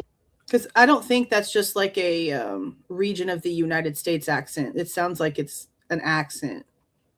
I just can't tell what it is. It's very light. She's the graduate program coordinator. Okay. So she's kind of like the boss of the office. I would say more of the boss Okay. of the office, just because she's the administrator. Okay. Got it. Yeah, that would help Bryan a lot. She helps all the grad students a lot with their schedules. She makes the schedules for the professors. She's kind of in control of all that, and I just help her out. Sure. So would it be fair to assume that a lot of the students, not just Bryan, are in there talking to Dan, right? Yes. Okay. Was Bryan in there any more than them? Not because of you, but to actually talk to her. Was he in there more, about the same, or? Well, I mean, Excluding his he would business never meeting. talk to me for 2 hours long. So I feel like, when they were in there talking for that long, I thought it was a little weird too. Okay. So that wasn't. So there's somebody that he was in there talking to longer than he talks to her. He never talks to me for that long. What was that statement? So would it be fair to assume that a lot of the students, not just Bryan, are in there talking to Dan, right? Yes. Okay. Was Bryan in there any more than them? Not because of you, but to actually talk to her. Was he in there more, about the same, or? Well, I mean, Excluding his he would business never meeting. talk to me for 2 hours long. So I feel like, See? when they were in there talking for that long, I thought it was a little weird too. Okay. So that wasn't common for people to spend that much time No. in there. Okay. Wasn't it weird? Especially not grad students. Like maybe. Like who? I need to go back and see who it is that she's talking about because I can't tell who she's talking about. So she's kind of like the boss of the office. Oh, the boss of the office. He's sitting there talking to for a long time. Okay. The professor. Okay. Got it. Yeah, that would help Bryan a lot. She helps all the grad students a lot with their schedules. So he was in there actively trying to get help from her then. If he's in there talking to this woman for hours at a time, and that's what her job is, it sounds like he was actively trying to improve on the things that he was being told that he was having issues with. That's what it sounds like to me. The administrator. Okay. Got it. Yeah, that would help Bryan a lot. She helps all the grad students a lot with their schedules. She makes the schedules for the professors. She's kind of in control of all that, and I just help her out. Sure. So would it be fair to assume that a lot of the students, not just Bryan, are in there talking It has to a light accent. I can't tell what it is. Right. Okay. Maybe. Was Bryan in there any more than them? Not because of you, but to actually talk to her. Was he in there more, about the same, or? Well, I mean, Excluding his he would business never meeting. talk to me for 2 hours long. So I feel like, when they were in there talking for that long, I thought it was a little weird too. Okay. It So could be that Native wasn't American common for accent. people to spend that much time in there. Okay. Especially not grads. Aren't there like several reservations up in the Washington area? She could have been. It does sound now that you've mentioned it and I'm listening to it, it does sound like it could be a little bit of a Native American accent. It's like maybe the professors, Sure. because they have. If she was raised on a reservation, they're I all could say friends, that they all for work sure. together. They're more coworkers, to have Right. those not work conversations. But a grad student, that's a little bit different. Like they're coming in there for help with like their She does sound like a Native schedule, American, like, yeah. I can hear it even more now. different classes, like what should they be taking, like here are these documents, I need to like take this test type of thing. But he was just in there to conversate, which was weird. Did Was it heated at all, or were they just talking to your knowledge? You might not know No, what the like substance she was trying to do her work too. Like we Trying to don't get want, really- yeah, but he just stood there, you know, and like still making the conversation until we were literally time to go, like had to leave. And then she was talking to me like, I didn't even get any work done. Like I don't know why he's in there. Like, Was it a closed door thing, or was he just like standing in the doorway talking to? I mean, if y'all are having conversations and going back and forth, you could be focusing on your work and not answering him. You're choosing to. Like, there's ways that this could have been stopped if you really wanted it to be stopped. I just don't. I don't trust the stories that are being told after the fact. I want to see all of these reports that were made about, you know, all these instances. I need to read it all. He wasn't even in the door. He was in the office, but the door wasn't closed. Okay. So he was like, Gotcha. like me and you right now. Yeah. Okay. And so you're saying that's not typical and not normal of the students, at least. Okay. Would you say that? I mean. Yeah, I was want there examples any of what other she's student in talking there about. More than him, or No, he would Was come in there a lot. so just typically to hang out. Snyder was. Yeah, and then that's when they would have the talks with him, like, you know, it's not appropriate, like you. She shouldn't know any of this shit. John Snyder was telling her all of this. And again, she could go into John's office while Bryan was waiting, and she could cut in line, basically, in front of Bryan to get into Snyder's office and get Snyder's attention. He could take her for coffee on campus and tell her, John Snyder is breaking all kinds of rules he's supposed to be following by telling some student information about another student. He should have been reprimanded for that. Like, none of that is okay. That shit's protected like HIPAA. You can't do that. Here to work too, like you have your own office downstairs. Like, why are you just chilling in here? Sure. Okay. I want to make sure I get the name right. I'm gonna fix my desk, so I'm gonna mute We probably myself. have it somewhere, but I just want to make sure for my notes. So her first name is Dee. It goes by D. Correct. And what's last name?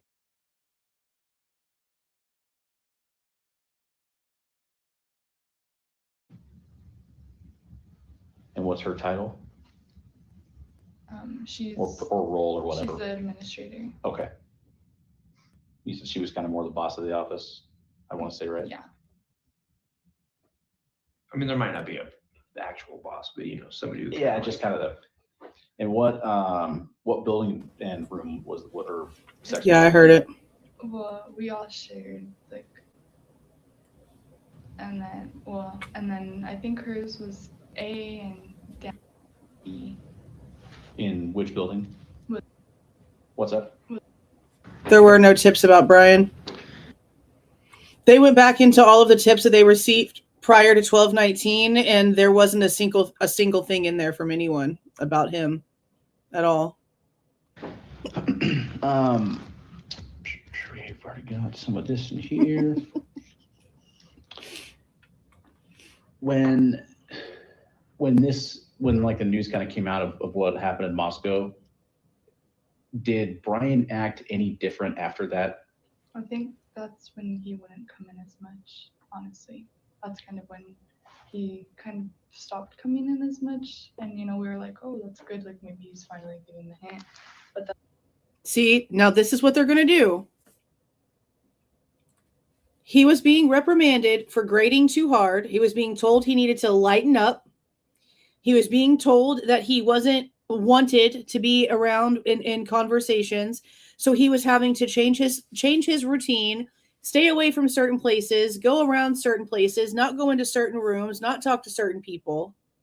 And because he started doing all of those things and started not being around so much because they don't want him around so much, they're going to say, oh yeah, afterwards he was all of a sudden he was a lot quieter and he wasn't talking so much and he wasn't coming around as much, when that's what they wanted the entire time and kept reporting him for.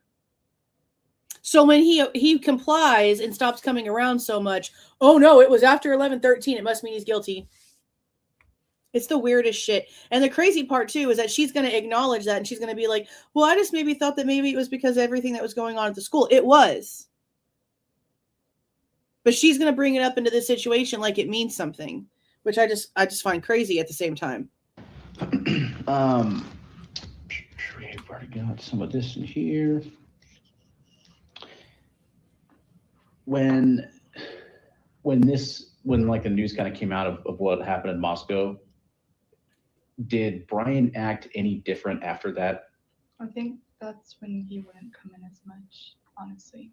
That's kind of when he kind of stopped coming in as much. See? And, we were like, oh, that's good. Like, maybe he's finally doing a hint. But then he would still find me and corner me, so it wasn't like, I feel like, it was just kind of when I was alone kind of thing. Because, again, once The FBI called Moscow Police Department on 12/19/22 and told Officer Payne on the phone, the guy that you need to look into is Bryan Christopher Kohberger, and then the phone call was ended. They were not told on the phone where the name came from, where the FBI got it. They were not told on the phone on the 19th that it came from a DNA sample that was tested from the knife sheath. The next day on 12/20, 30 plus officers got together to watch over a PowerPoint presentation about the IGG that was done by the FBI field office in Los Angeles, California. They didn't know why they were given Bryan Kohberger's name on the 19th. They didn't know until the 20th, but that is how they got the name. There was nothing in the system prior to 12/19. And regardless of what anyone tries to tell you, the 11/29 situation where Bryan's car was seen at WSU was not sent in to the police. Not only do we have the chief of police telling us that, but there is email correspondence proving that. There was nothing prior to 12/19, even after they went back and looked. That's the history. The advisor came in, he ran out, like he's been caught or something. yeah, like it was just kind of weird. Like you were just standing there for so long, not saying anything, but then when someone comes, like you're all scared and you want to leave.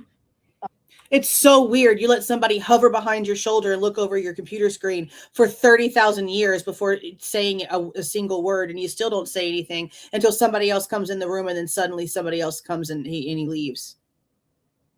If you really want to go there, we can go there. It's so weird that you just sit there and let someone talk to you for forever when you hate it so much without having the balls to actually say something and walk away from the conversation. That's so weird. What's the difference? What's the difference between you sitting here and acting like all these things were going on that you didn't like and you didn't have the balls to say anything to him, and him standing there patiently waiting for his turn to talk to a professor that you then walk in front of him and you get into the room and you talk to the professor while Kohberger is still waiting his turn to talk to that professor? What's the difference? It was kind of just like and then she noticed it. That's why she was like, like if you ever need me to come in here, like just text me. Like I didn't even say anything to her. So she could kind of tell that yeah. that was weird. Or maybe you felt uncomfortable. Okay. Was he like pleasant? Was he confrontational? Like in his attitude and demeanor? He seemed very confident. Okay. Not very confrontational. Not very confrontational. Like he was very confident in the way. That's actually what Melissa said. She said, my brother is aware that he is intelligent and he's very confident in his intelligence. That's why, in my opinion, he can come off as being a certain way to people that don't understand. On top of autism, he has a very high IQ and is a very intelligent person. And because of his autism, he doesn't have that thing in the brain that causes people to be self-conscious about things. You know what I mean? He has a no filter when it comes to being embarrassed about how smart he is. Because there's a lot of stories where people of very high intelligence, because they don't want to be bullied, they don't want to be targeted, they'll act stupider than they actually are. And yes, I did say stupider. They will do this on purpose so that people don't target them. Kohberger didn't have the mechanism to feel shame for his intelligence because of his autism. So he was just confident in what he had to say because he knew he probably did know better than the rest of the people around him. This is why, and I even said this to Melissa too. I said, I don't know if you've ever heard me talk about this before, but we have been discussing autism before we ever knew anything about autism. Since we saw him in Latah County, we basically chopped it up to he lives like Sheldon Cooper in the way that his mind works, in the way that he goes about things. That's basically what we thought. That's what this sounds like. This sounds like he was confident in his answers because he knew he was right. And even if he wasn't right, he still didn't have this this shy embarrassment screen that the majority of humans have. So there's that too. But what is most important here is that she says he was not confrontational. He was confident. And there is a huge freaking difference there. That is what people need to be listening to here. He was not confrontational. He didn't go around constantly trying to get into arguments with people or trying to dominate the room. Because don't you have to be confrontational to be dominating, to be domineering? Don't you have to have a very confrontational? It's not confidence to be coming in and thinking that you can overpower things. That's overconfidence. That's a whole different level. Confident.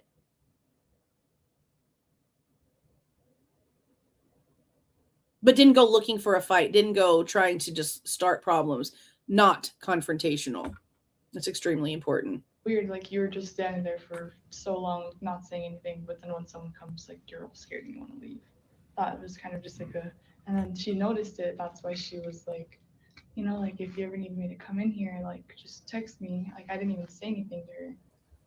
So she could kind of tell that yeah. that was weird, or maybe you felt uncomfortable. Okay. Was he like pleasant? Was he confrontational? That too. In his attitude and demeanor. He seemed very confident. That too, because students probably saw the way that he behaved towards Kohberger. And so they instantly probably thought, you know, naturally, well, if that's what we see, that's what we can do as well. Okay. Not very confrontational. Like he just seemed like he was very confident in the way he went about things. You described him as arrogant earlier, but he had a little bit of an arrogance to him. Yeah. Was it toward any particular? Was it arrogance or confidence? Because those two can be mistaken. Like in his attitude and demeanor. He seemed very confident. Okay. Not very so crazy. Confrontational. Like he just seemed like he was very confident in the way he went. I like how you worded this. His confidence met their insecurity and it made them feel dominated. I don't think I could have put that any better. His confidence met their insecurity and it made them feel dominated. I think you hit it right on the head. About things. That's a perfect you described statement. Him as arrogant earlier, but he had a little bit of an arrogance to him. Yeah. Was it toward any particular type of people more than others? Was it to everybody? Well, I would say gay females, but honestly, I think it's kind of weird that he would never like, you know, if he were to do that to her, like why wasn't he like that to me? Because Okay.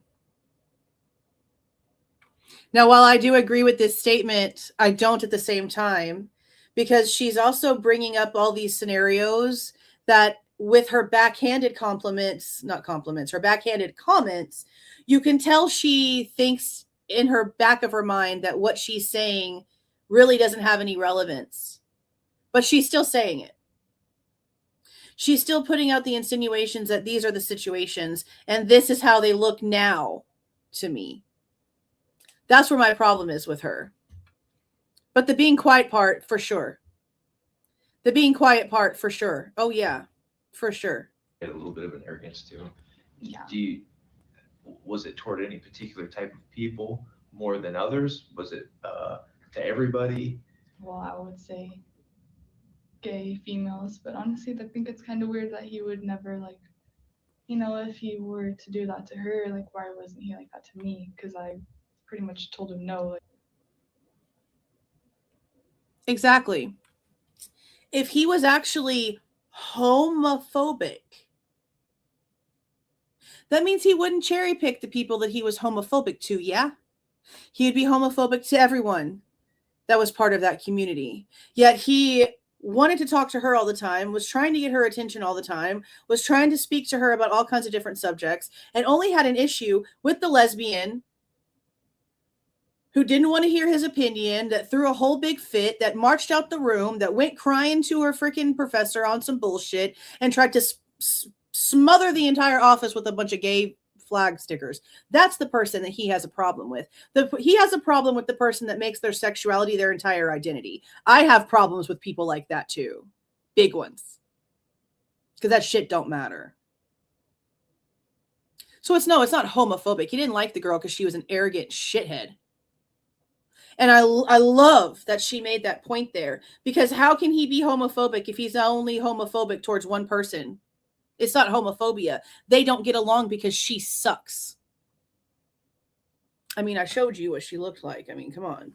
Does she look like she's nice? Not at all. Like in his attitude, He demeanor. seemed very confident. Okay. Not very confrontational. Like, he just seemed like he was very confident. No, he's not homophobic at all. You described him as arrogant earlier, but he had a little bit of an arrogance to him. Yeah. Was it toward any particular type of people more than others? Was it to everybody? Well, I would say gay females, but honestly, I think it's kind of weird that he would never, like, you know, if he were to do that to her, like, why wasn't he like that to me? Because I pretty much told him no. Like, Because she has a girlfriend that picked her up that day that he asked her for coffee, and the same girlfriend is sitting in the room with her, which is a big no-no in this type of thing. Turn around and act like that to, you know, like. What's your last name? Okay. Right? And did she? That's actually interesting. Yeah, the fridge professor at the very end, she said that in their meetings, it was brought to her attention that they thought that Kohberger had low self-esteem, and she was like, basically, I don't give a shit. That's his problem. Because God forbid a man have any sort of mental health issues, right? You work around there too? Yeah, she had an office right by him. Oh, right, like downstairs by him? Yeah. Okay. Like, they were like right by each other. Okay. What was her title? Like, what did she do? I think she was a TA too. Okay. She was another grad student as well. That's why I know her. Enter BK Norton. Okay. Yeah. And did she work around?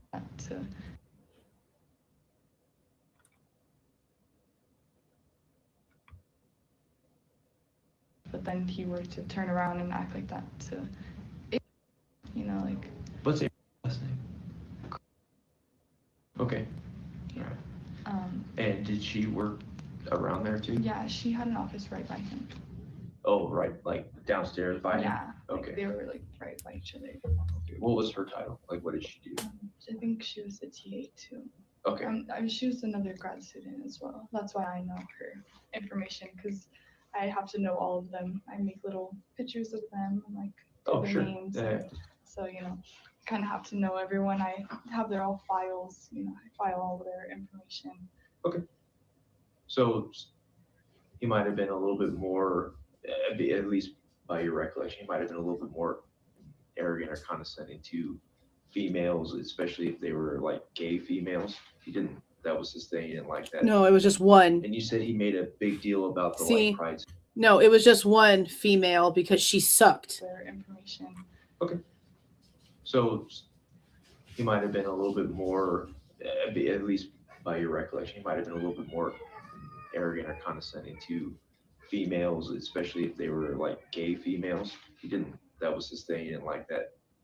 And you said he made a big deal about the like pride stickers or like flags or whatever it was. Yeah. Was that?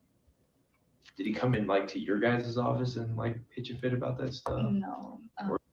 Had told me that they were the. See, somebody else told her about it. The first one, he was acting like this towards, and then like, you know, she kind of just told me like that situation, and I was like, wow, like I didn't really picture him to be like that, you know, like so.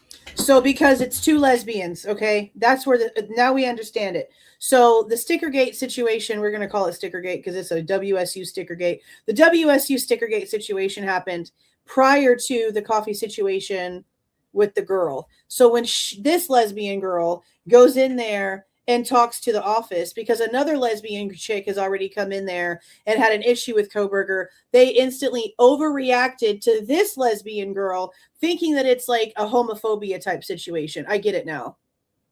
I get it. Two completely different situations. They just both so happen to be lesbians. That's where the office put the connection here. I get it. I get what happened. I understand the scenario now. It's completely ridiculous, but I understand the scenario now. That office is responsible for a lot of shit. That office is responsible for a lot of shit. And you said he made a big deal about the like pride stickers or like flags or whatever it was. Yeah. Was that, did he come in like to your guys' office and like pitch a fit about that stuff? No. Had told me that they were like I wasn't the first one he was acting like this towards, and then See, like, she kind of just told me like that situation, and I was like, wow, like I didn't really picture him to be like that, like so rude and aggressive, like so close-minded. Sure. except it's not closed-minded to just not want a bunch of stickers all over your door, especially when you already have a confrontational issue with that person. Why would you want that person's stickers all over your office door if you already have a personal issue with that person? It's about the person. It's not about what she represents. She just so happens to be a lesbian chick that wanted to smother the damn office walls with stickers. It just so happens that that's the situation. But the argument between the two of them that happened in class was about a school subject, was about a classroom subject. It didn't have anything to do with sexuality at all. And that's where their original confrontation came from. That debate that caused BK Norton to storm out and cry and run off and tell all the crazy shit to the French chick, the French professor that we just listened to yesterday. The story from yesterday of the girl walking in and telling her all this stuff, that's the BK Norton girl. I'm hoping we get that interview soon. I'm going to look at the list and see if it's been FOIA'd already. If not, then I'm going to try to FOIA it. If it hasn't, it's not out already, I'll be kind of shocked. But we've already had that problem with some of these. Some of these have been FOIA'd and redacted, but not released to the public. And we're still trying to figure out what the hell that's all about. We're still trying to figure that out. So you heard about that from D. Yeah. Do you know how she heard about it? Well, they had like 5 meetings about him. Oh, okay. So and this is like the faculty. Oh, okay. Is this guy not paying attention at all? So obviously we're probably going to ask a million things of like how you came across him. So I put in a request earlier for the motion for transcript that was on the PCR filing website, and I just got a response that I need to pay them $2. So I'm going to go and do this online real quick and then see what it is that they have given me. Information as well, because then we can help follow the chain if we know stuff. You know what I mean? Yeah. So. Well, Dee also told me that she has documented everything of like the complaints, I guess, against him. So Come in. She told me that she had also documented like everything I had said about like my interactions with him. So. Good. Yeah. Did Bryan ever tell you anything personal about himself when he would talk to you, or I shouldn't say talk at you, it sounds like, like was it mostly small talk, like just trying to kind of like run the clock and talk to you, or did he ever like tell you anything about himself, or like what his hobbies were, or what he's doing, or that kind of thing? I don't think I also ever really gave him a chance to do that. Okay. But when he was in Danielle's office for like 2 hours, they were definitely like making some small talk about how, he also used to live in Pennsylvania and he went to school there. Like that kind of thing. That's the only thing I was really listening to, because I kind of just tune things out. Yeah. Like I'm just there to do my own thing. It's not really my business to listen. But sure. Just the fact I heard like Pennsylvania so many times, I was like.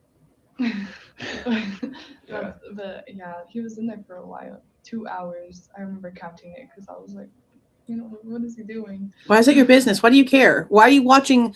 See, this is my thing. They act like they didn't want nothing to do with this guy, that they didn't want him around, that they didn't want to talk to him, blah, blah, blah, whatever. But they're watching his every move. They know what corner he turns, which direction he goes, how long he talks to people. Why is it like that?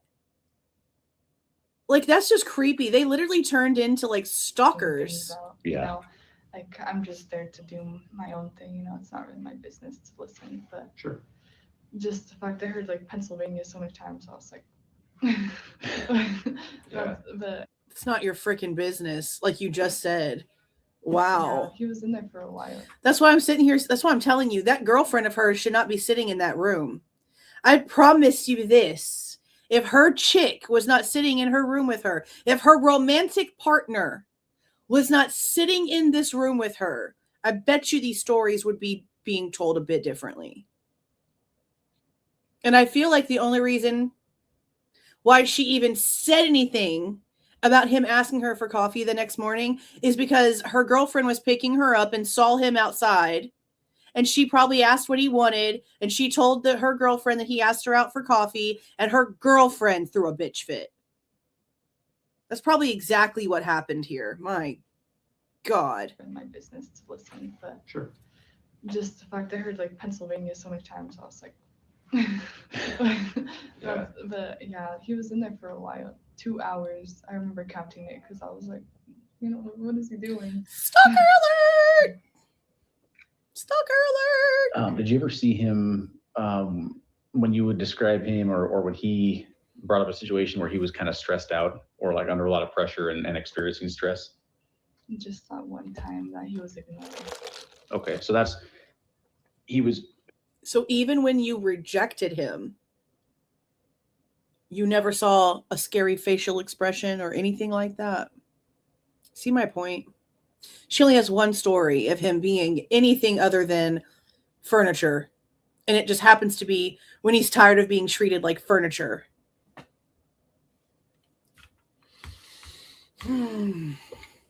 Now I understand what Melissa meant when she said it was gut-wrenching to hear the way that he was being treated at WSU. Now I get it.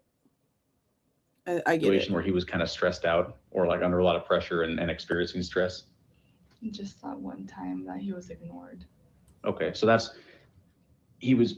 would it be fair to say that he was pretty baseline most of the time? Like he acted the same? Yeah. And that one instance is where you could really tell a big shift in his behavior? Was that one? Well, happy birthday, Blue Mustang. I actually witnessed myself, but yeah. Happy birthday, happy birthday. Okay. Do you know if any other than what you've already mentioned, anybody else that's witnessed kind of a change like that in him? Probably. Okay, yeah. for sure. Okay.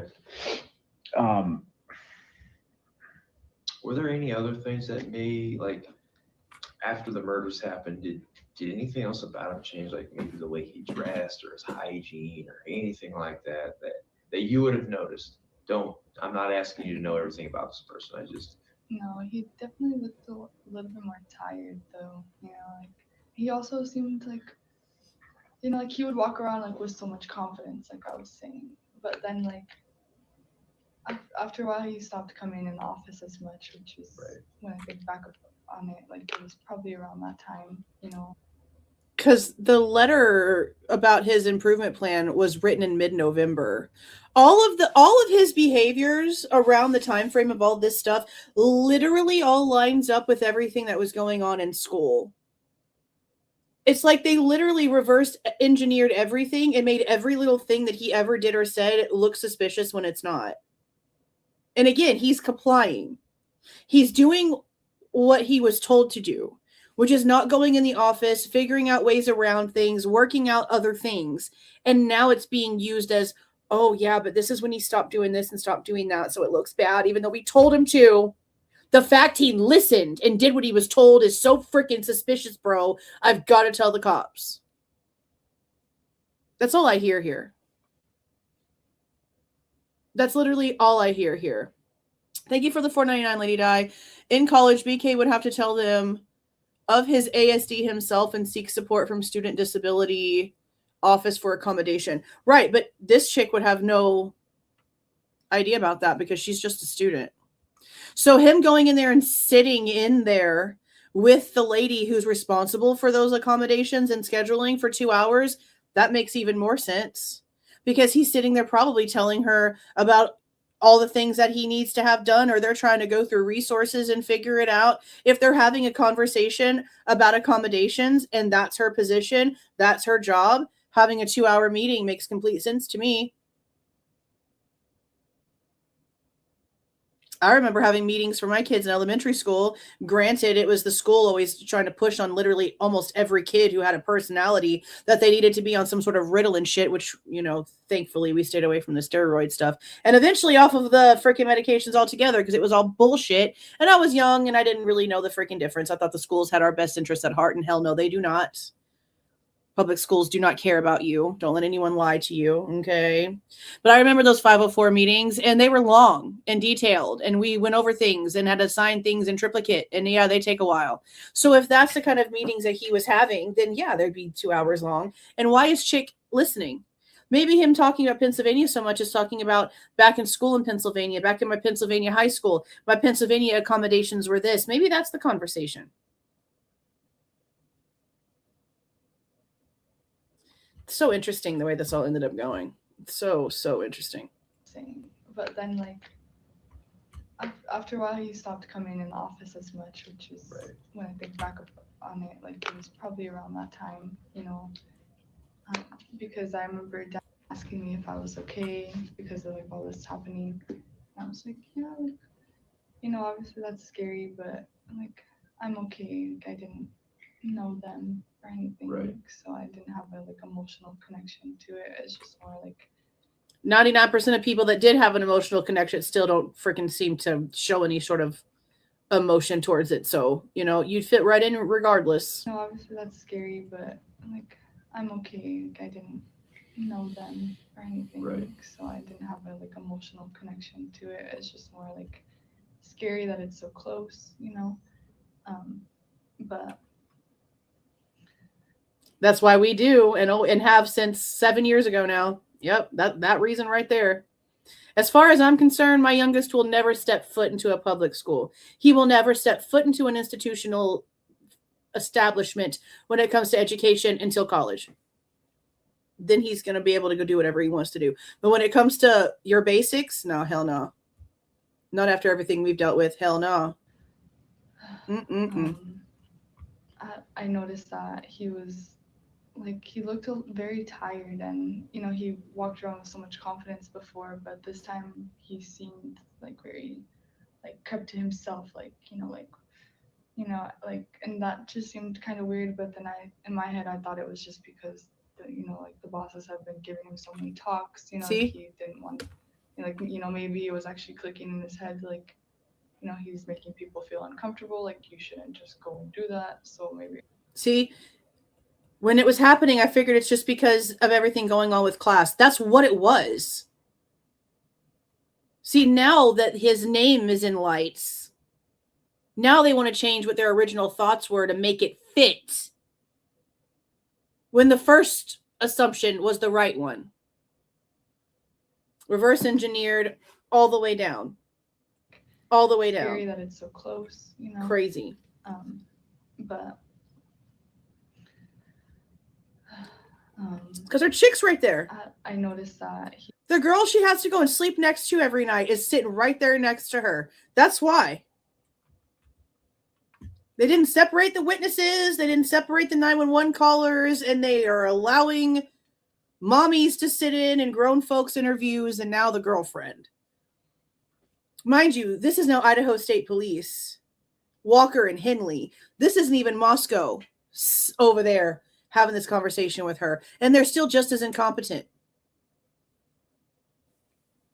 Unbelievable. He was like, he looked very tired, and you know, he walked around with so much confidence before, but this time he seemed like very like kept to himself, like, you know, and that just seemed kind of weird. But then in my head I thought it was just because the bosses have been giving him so many talks, you know, like he didn't want, you know, maybe it was actually clicking in his head, like, you know, he's making people feel uncomfortable, like you shouldn't just go and do that. So maybe I thought that, you know, it was finally clicking to him. He was just keeping to himself because that's kind of what he should have been doing this whole entire time. I just thought he was finally listening and not coming around the way we've been begging for him not to come around. But now that his name is out there, I'm just going to completely change my opinion, even though there's no reason to.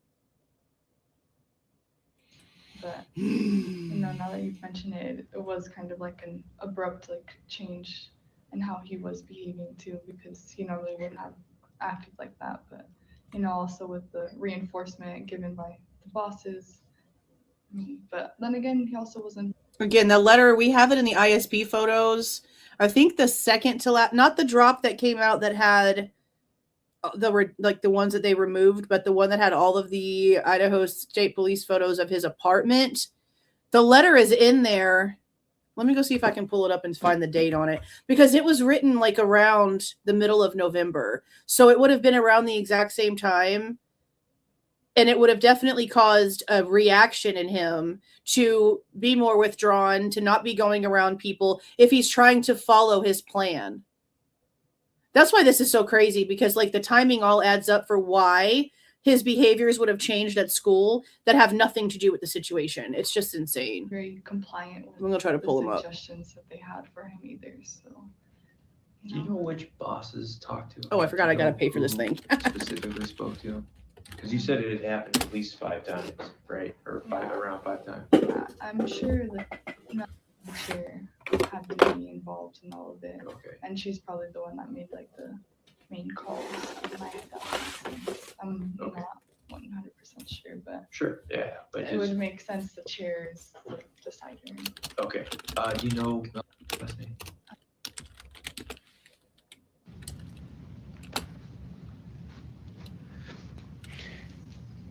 Other, excuse me, other than what you've mentioned, like deal with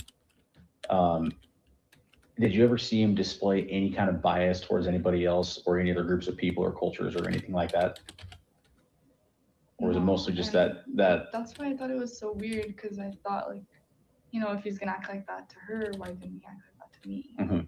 That was just kind of the biggest thing I could think of. Like, Because he's not homophobic. She just sucks. that's why I thought it was so weird, because I thought, like, you know, if he's gonna act like that to her, why didn't he act like that to me? Mm-hmm. That was just kind of the biggest thing I could think of. Like, you know, like, there's really not much of a difference except for maybe that she dresses a little bit more masculine and I dress a little feminine. You know, like, you wouldn't just be able to pinpoint, like, you know.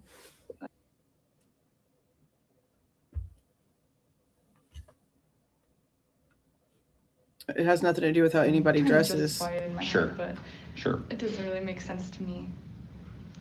Did you ever hear him, or were you, or did you ever see or hear him criticize anybody else, or that kind of thing? Just kind of what I was told, and that's why I was so shocked. Like, you know, like, if he's gonna act like that, then why wasn't he like that to me? Mm-hmm. Did you ever hear him or hear of him offering praise or recognition to anybody else for anything? No, I think he felt very superior, even to his professor that he was TAing for. He felt like, you know, it was his way. Like, because even Mr. was telling me that he was like always late, like he didn't really respect like the work that he'd given him like to do. Like, he would just like kind of put it off, you know, and that's kind of his job. And then he would just expect to come in whenever and like demand this and that, and like he would be like, no, you know, this is your job, like you're not even doing your job, so then what are you doing? You can't just come in here and boss me around. So I felt like he has definitely felt very superior of kind of everyone. Okay. Listen to that and again. I'm pulling up my card that I use for my FOIA stuff, so that's why I'm on my phone. But I'm gonna listen to this If he's again. gonna act like that, then why wasn't he like that to me? Mm-hmm. Did you ever hear him or hear of him offering praise or recognition to anybody else for anything? No, I think he felt very superior, even to his professor that he was TAing for. Snyder. He felt like, you know, it was his way. Like, because even Mr. was telling me that Snyder is an alcoholic who lets all the pretty girls get a pass. Snyder didn't want Bryan grading people the way that he was grading them, because he was expecting them to produce the work the same way that Kohberger would produce work, I'm assuming. And he was kind of harsh when he graded, and Professor Snyder wanted him to lighten it up. He probably didn't appreciate the fact that Snyder wasn't up to par with maybe what Kohberger standards are for a professor. Because notice, the other professors that have adored the shit out of him and that he highly respects Bolger and Ramsland are females. Then he gets to WSU, and the guy that he's TAing for sucks. Yeah, I'd be disappointed too, I bet. No, I think he felt very superior, even to his professor that he was TAing for. He felt like, it was his way. Like because even Mr. was telling me that he was like always late, like he didn't really respect like the work that he'd given him like to do. Like he would just like kind of put it off, and that's kind of his job. And then he would just expect to come in whenever and like demand this and that, and like he would be like, no, this is your job, like you're not even doing your job, so then what are you doing? You can't just come in here and boss me around. So I felt like he has definitely felt very superior of kind of everyone. Okay.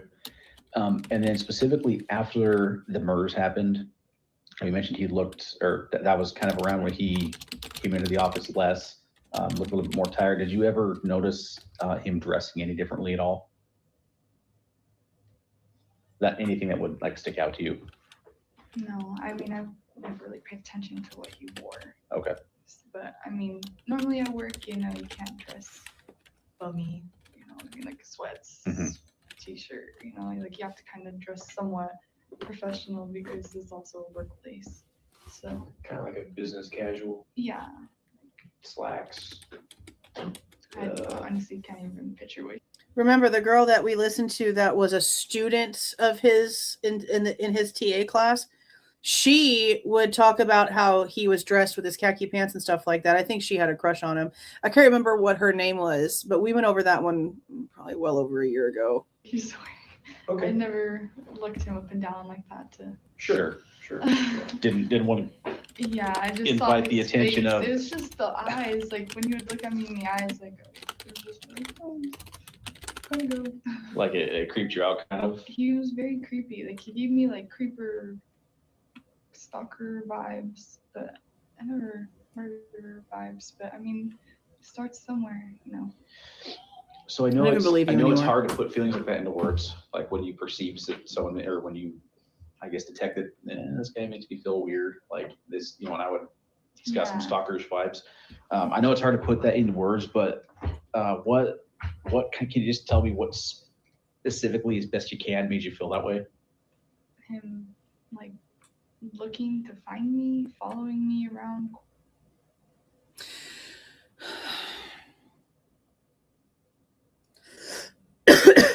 Ma'am,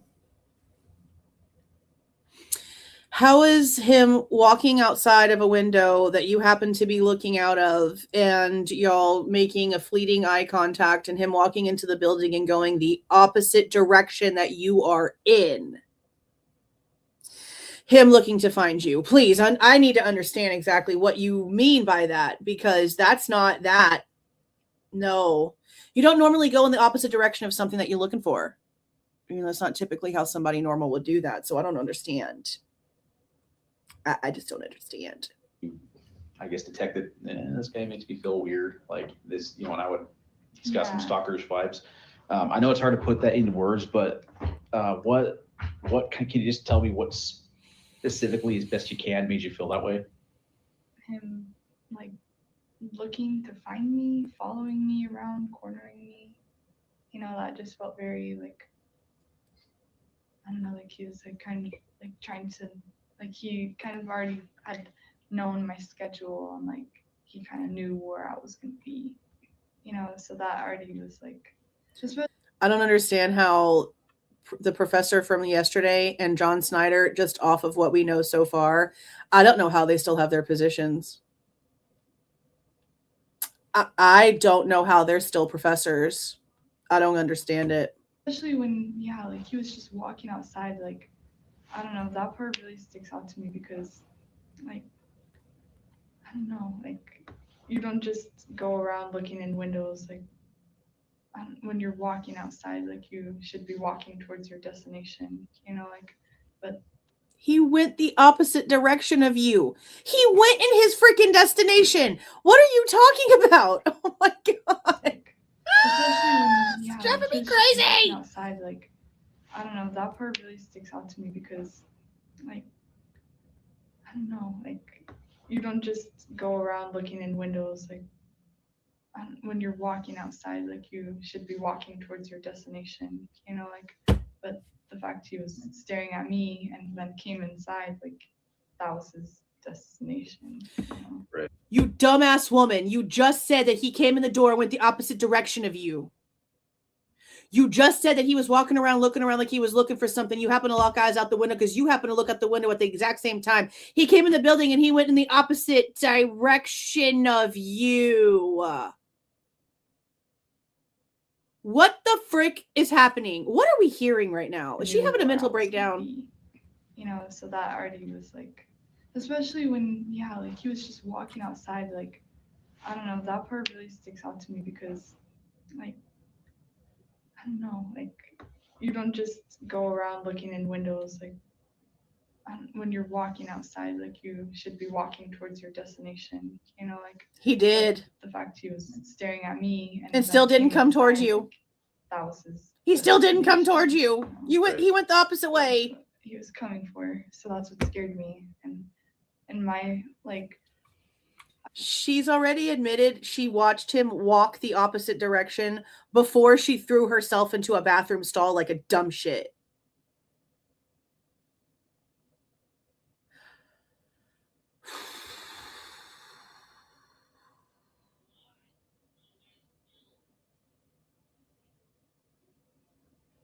Oh my God.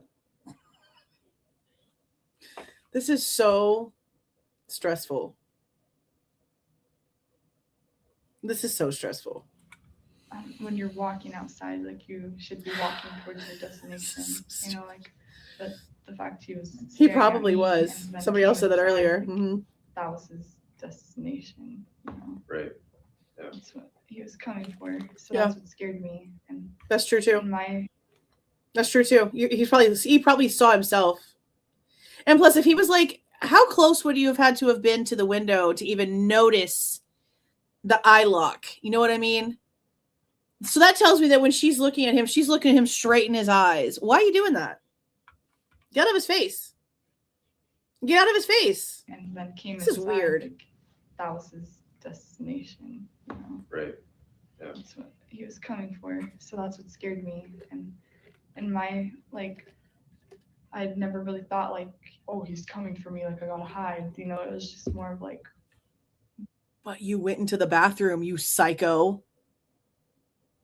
Oh my God. I hope this freaking chick hears herself and knows about the autism and the facts of this and just hears how ridiculous that she sounds, how wish-washy she sounds. I hope she hears this interview and feels bad, which probably won't happen, but that's what should happen, because what the hell is wrong with you?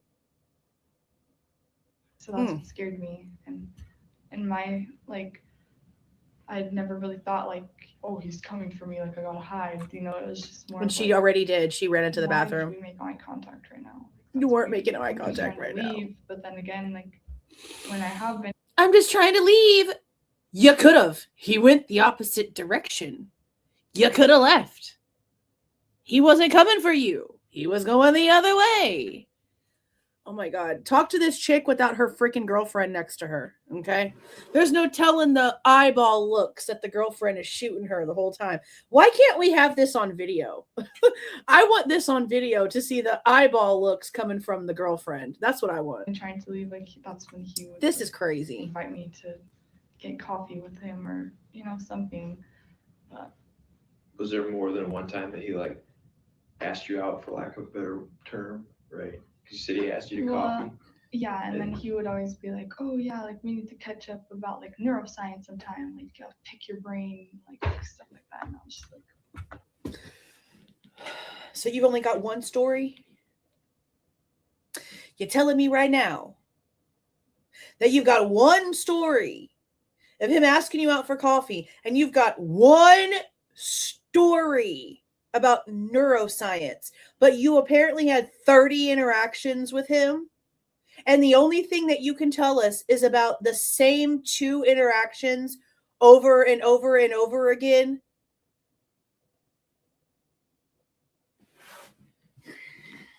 This is so dumb. I'm gonna lose my shit here in about 5 Did he seconds. ask you to copy? Yeah, and then he would always be like, oh yeah, like we need to catch up about like neuroscience sometime, like pick your brain, like stuff like that. And I was just like, like, you know, that kind of did seem like, you know, like off time, you know, like we should hang out, like so we can discuss this, you know, maybe because he knew I liked that. Sure. So that was one way to like, you know, like my interests, but I don't know. I didn't really want to talk to him about it either way. So. Right. And That's it, but it's just like, it's still just one instance. He fleetingly asked her out for coffee, and then he said something about needing to wanting to study with her over neuroscience. She has no other instances, no other examples. That's all she's got. This is so freaking weird. This is so weird. Like my interests, but I don't know. I didn't really want to talk to him about it either way. So. Welcome, CMG. right. Welcome. I know. I'm assuming you didn't really like know his day-to-day schedule. Would that be fair? Oh, to say? she did. Okay. Well, I mean, I guess like the times he was in there with me, I knew that he kind of worked around the same time that I did. Okay. So when he would be around, when you would be like either close to closing or locking up, that kind of thing, to your knowledge, was there any reason for him to have been there at that time? Like, would there be any legitimate reason for him being there? Like specifically at the closing time? Wanting to talk to I never fellow asked, students.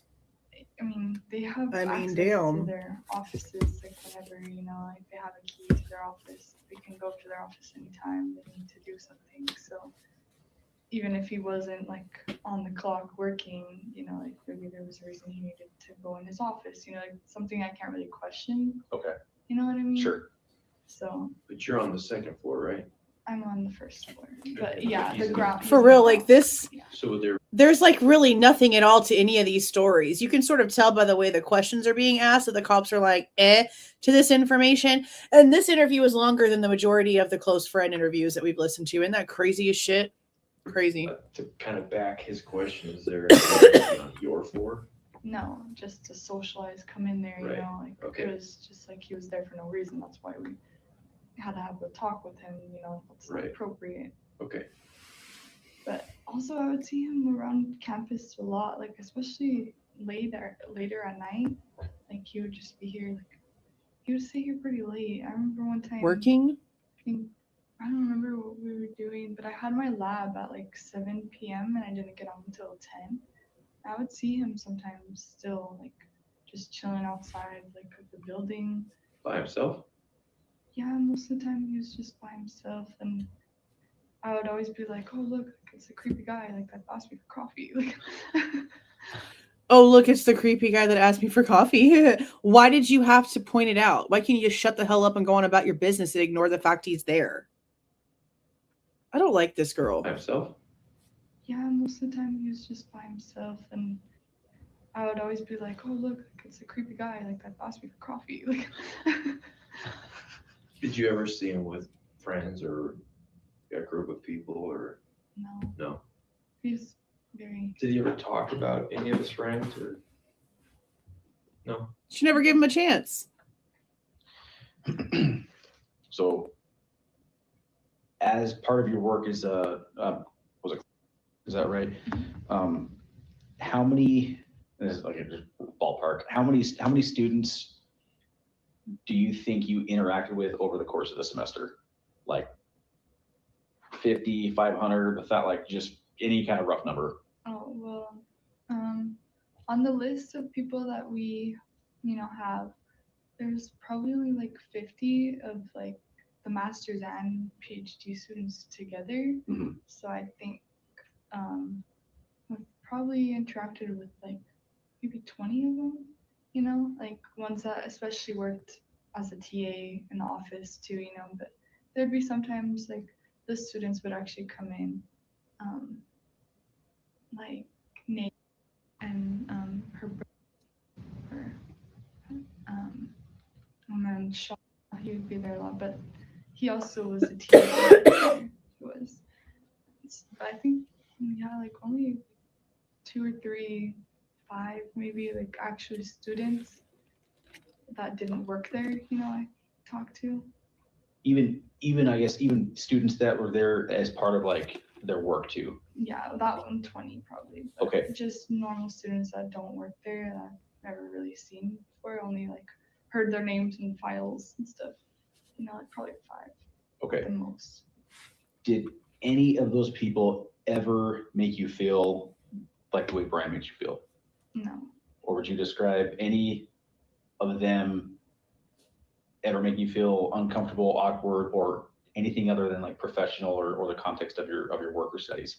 So of all the people then this semester that as part of that as part of your duties that you had contact with, there Bryan was the only Bryan essentially is what I'm getting at here. Okay.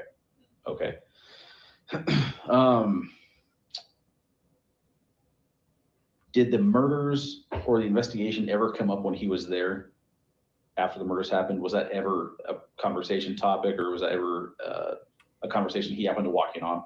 No.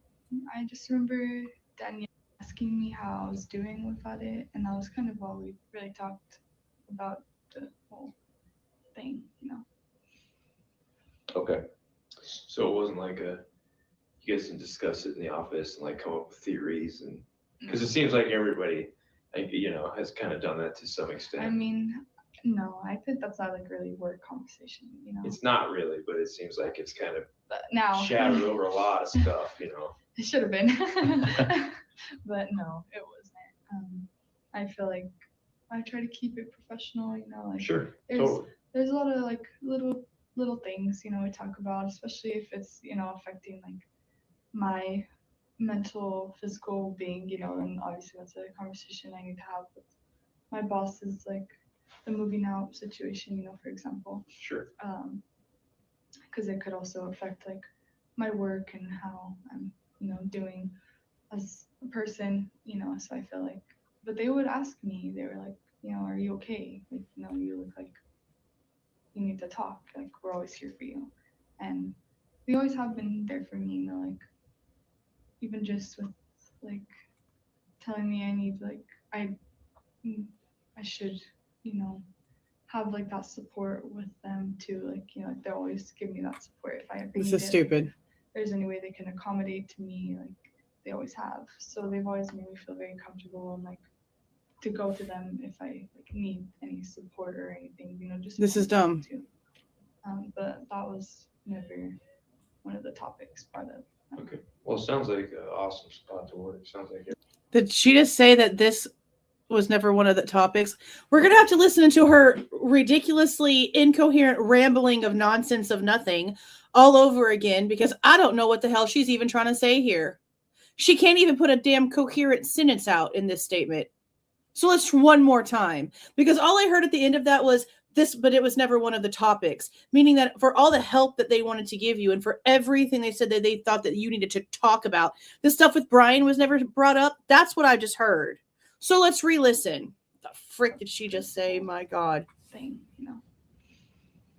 Okay. So it wasn't like you guys didn't discuss it in the office and like come up with theories, and because it seems like everybody, like, has kind of done that to some extent. I mean, no, I think that's not like really work conversation, It's not really, but it seems like it's kind of But now shattered over a lot of stuff, it should have. Criminal justice students talking about a crime that took place less than 10 minutes away isn't a work discussion. Do you know where you are, ma'am? Do you know what you do for a living? I'm very confused if you know that you're alive. Like, not even kidding. Really curious. I just remember Danielle asking me how I was doing with it, and that was kind of all we really talked about the whole thing, Okay.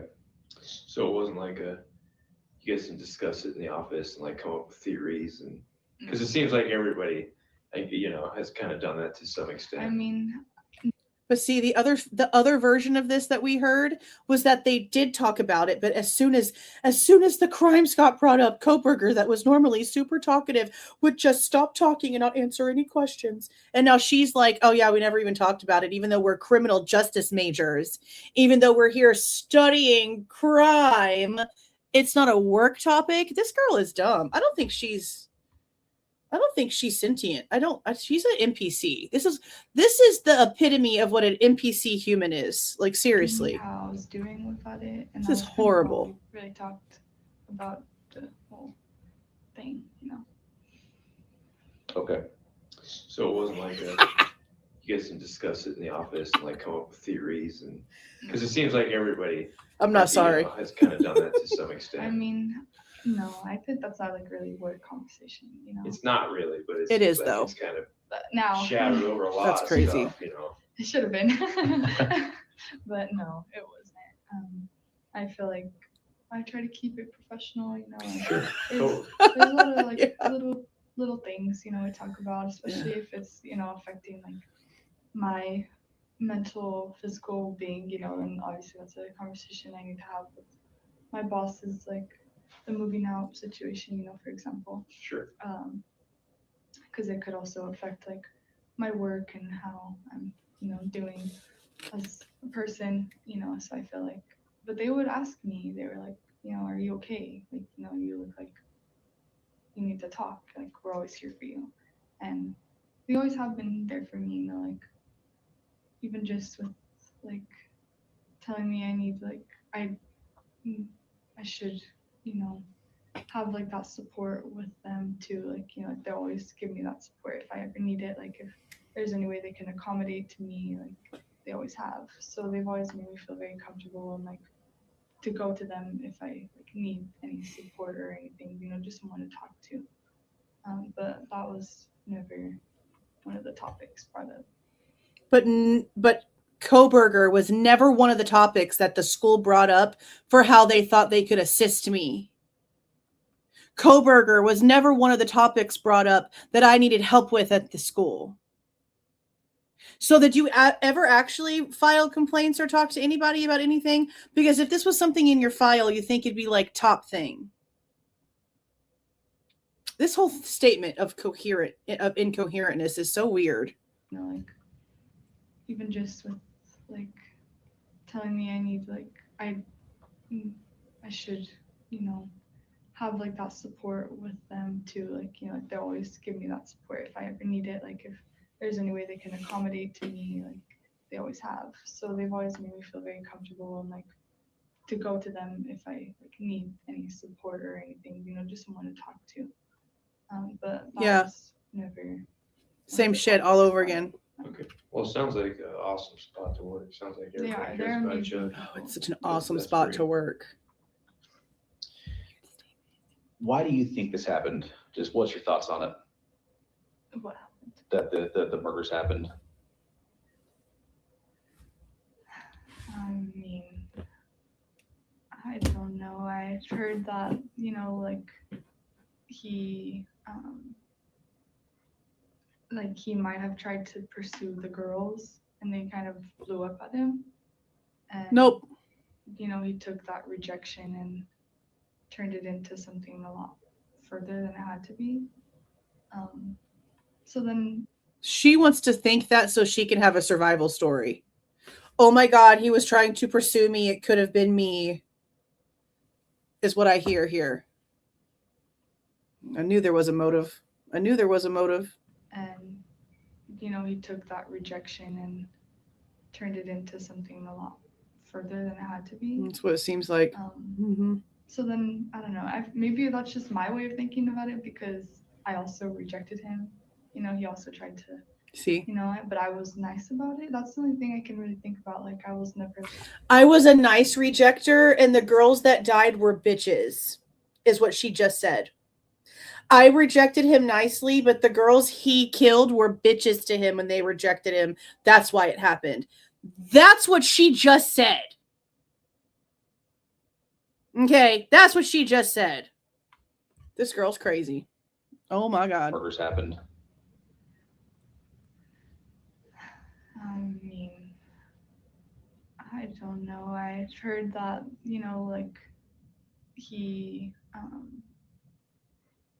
like he might have tried to pursue the girls and they kind of blew up at him. And, he took that rejection and turned it into something a lot further than it had to be. So then, I don't know, maybe that's just my way of thinking about it because I also rejected him. Even though when he asked her for coffee, again, his eyes didn't change, his voice didn't change, he didn't threaten her, he didn't get aggressive, he didn't get in her face, he didn't become any sort of anything towards her. Ever, not even after, did he show that he was pissed off, upset, or hurt, or anything about being told no. He continued to try to talk to her. He continued to try to say hi and get her attention. So even though her own experience shows that he had no ill temperament whatsoever the hell ever to being told no, that's where her dumbass just went with that. Lady, you suck. You and your girlfriend. Something a lot. The hell? Than it had to be. What the hell? So then, I don't know. Maybe that's just my way of thinking about it because welcome, I Freza. rejected him. He also tried to, but I was nice about it. This That's lady's the only crazy. thing I can really think about. Like I was never like mean or For any real. kind of way towards him, but maybe they were. That's kind of how it sounded like it happened. This is And crazy. So,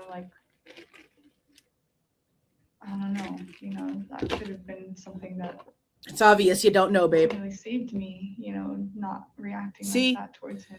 I survived Kohberger. Me being nice to him saved my life. You heard her. She just said it. She just set herself up. Someone is going to contact her. She's going to do a mainstream. I'm telling you right now. Give it less than a week. She's going to be on some mainstream interview somewhere, crying and whining about how she survived Kohberger. How much do you want to bet? Someone is going to get this girl to start being a mouthpiece. It's happening. It's going to happen. Watch for it. Watch for it.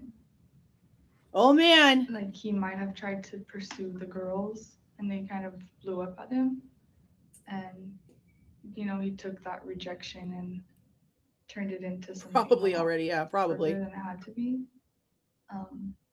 So then, I don't know, maybe that's just my way of thinking about it because I also rejected him.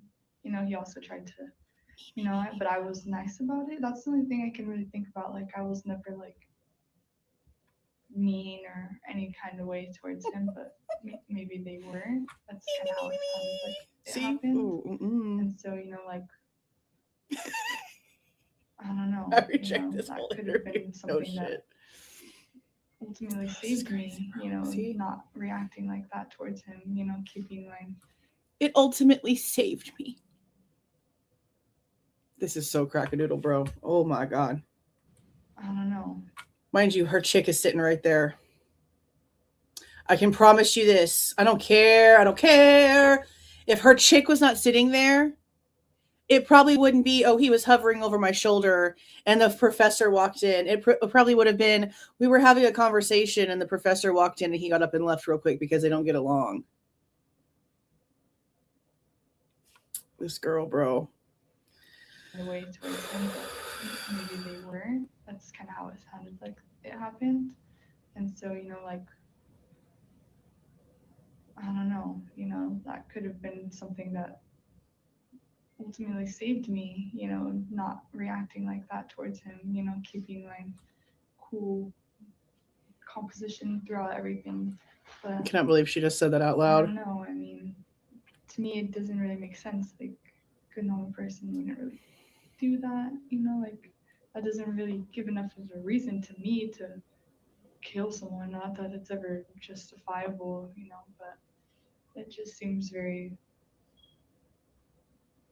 I don't know. Unbelievable. That's the one, because I did see how he reacted with the rejection, the ignoring, and it was just a burst of anger. So maybe, like he was very angry that they reacted like that towards him. They might have embarrassed him in a public place, Like the professor?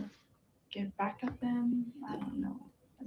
If that's your logic, ma'am, then Miss Professor Chick wouldn't have an interview right now because she would have been the target.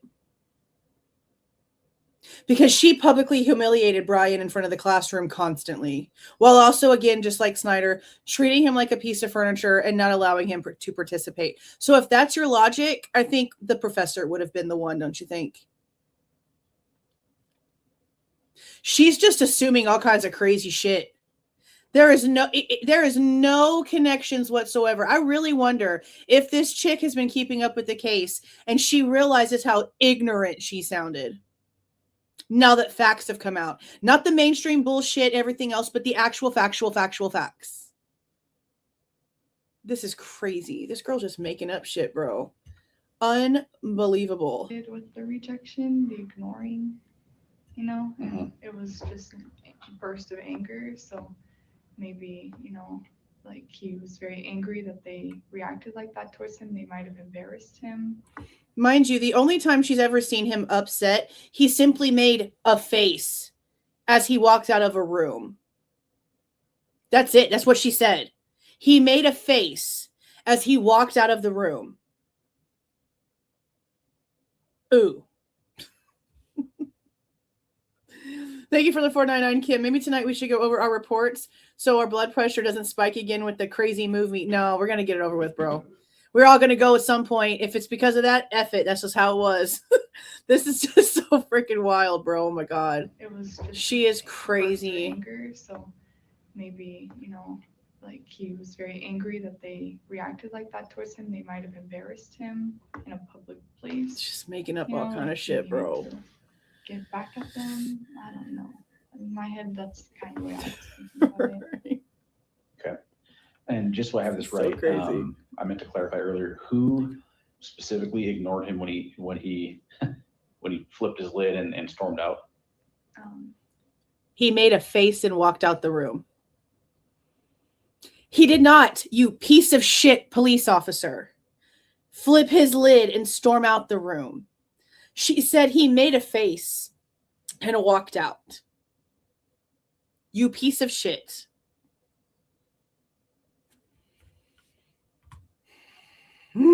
Just so I have this right, I meant to clarify earlier, who specifically ignored him when he yeah, and then he flipped laughed. his lid and stormed out? You piece of shit police officer. Everyone. Well, I mean, the one time where, yeah. The No, once. it was everyone in there.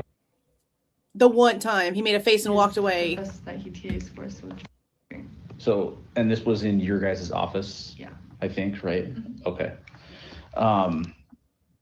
He told us quite a bit, and there's obviously a lot of things this semester, it sounds like. Yeah. And this is a lot of information that we've gotten from you, and that's awesome. Is there anything else that you think we should be aware of or know that you haven't already talked about? in my head, I've tried to remember everything because I feel like my mind also is trying to block them out. You know? Sure. But this is as much as I can remember. And okay. I mean, if I can think of anything else, I'll let you guys know. The girlfriend's about to talk. Like, you know, most of the things that I felt deep down, like scared, you know, like worried, you know, like something else had to be done about it. Like those were all talked about. So. Before we forget to ask, did he ever, because in some of these situations where he like cornered you or like you were trying to leave and he wasn't letting you, did he ever like physically put a hand on you or touch you or like on your shoulder, grab an elbow, grab an arm, anything like that? I'm sure that would probably jump out at you if he did, but did he ever get physical with you at all? Or like maybe put his arm between like you and when you could leave, like you kind of see on movies and stuff, you know? Any of that kind of happen? Or any of that stuff? Like you kind of see in movies. Oh my God. No, I mean, it might have been like one time, like we were just like talking and like he might have like been like that to me. I don't know. I feel like it might have happened though. But it wasn't like, you know, like for too long or like extra hard. Like, okay. But he might have just, you know, like he was never like flirtingly touched her, stop you from leaving or anything like that. It never got to that point. Okay. I feel like it's because I never reacted in that way. You Sure. know, I never gave him a reason to be like that. You know, kind of giving a little bit, but also. Or he's just not like that. and it has shit to do with you and your freaking reactions, and he's just not a pushy piece of shit. That could be why. This girl is reaching so far up her own ass.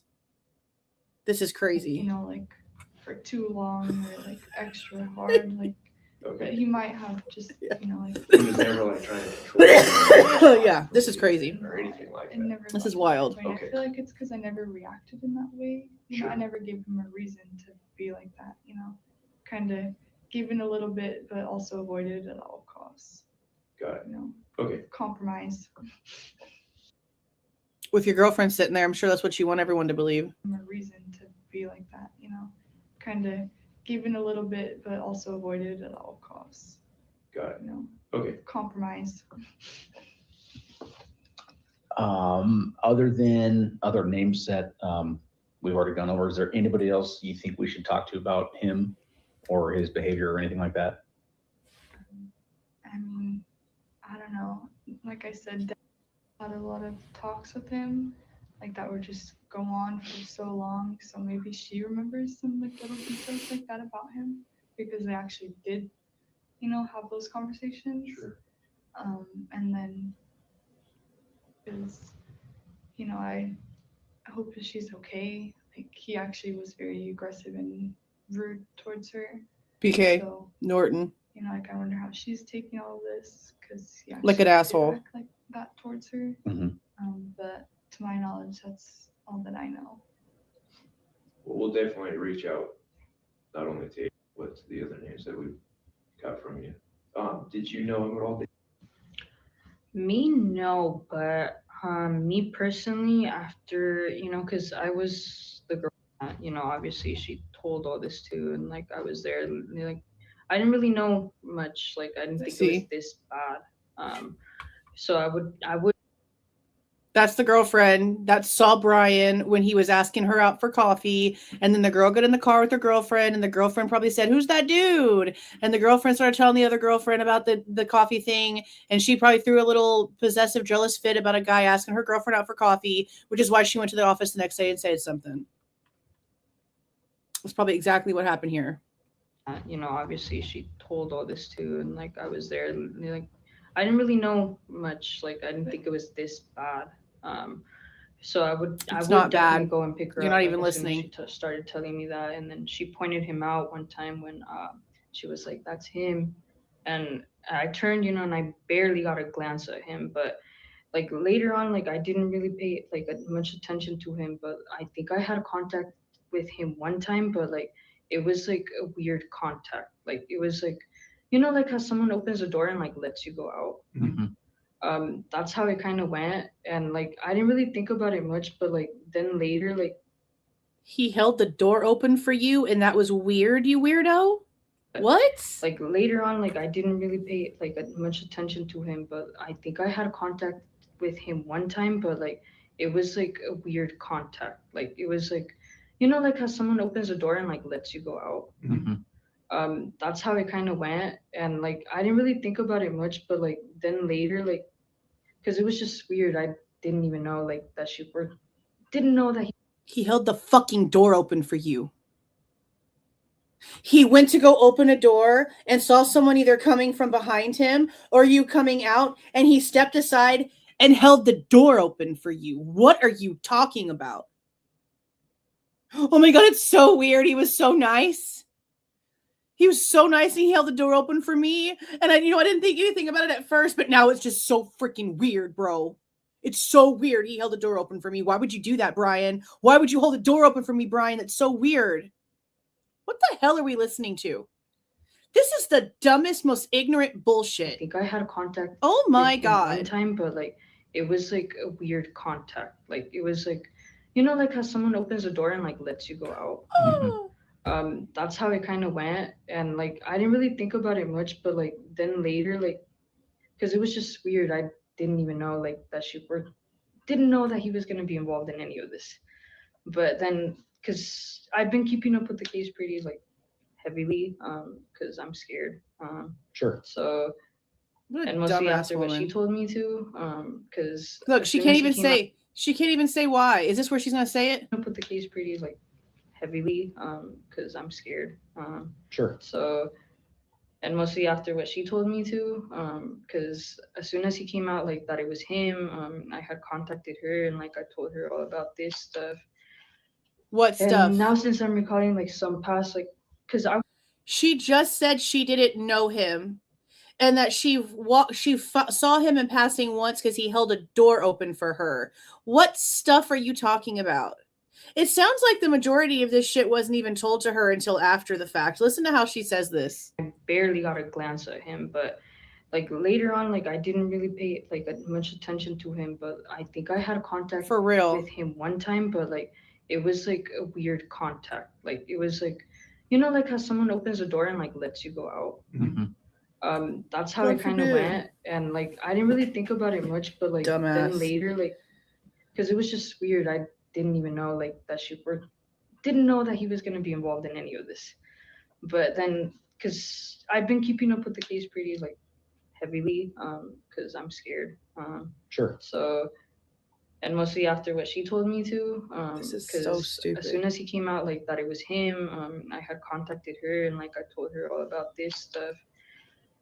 And now since I'm recalling like some past, like, because I would go and visit her pretty often. Like She would get out of class. I would go and she just would come visit say bye her to me before she left. and kind of stuff. thing. And that day I think I had a contact with him. I don't remember, but it was like after after my physics class around. I don't remember. 3 around that time that she's alone, you know. So it was just weird. I didn't think about it much. I don't think it's really like a big deal or anything, but it was just like I felt like, you know, like it was just, I don't know.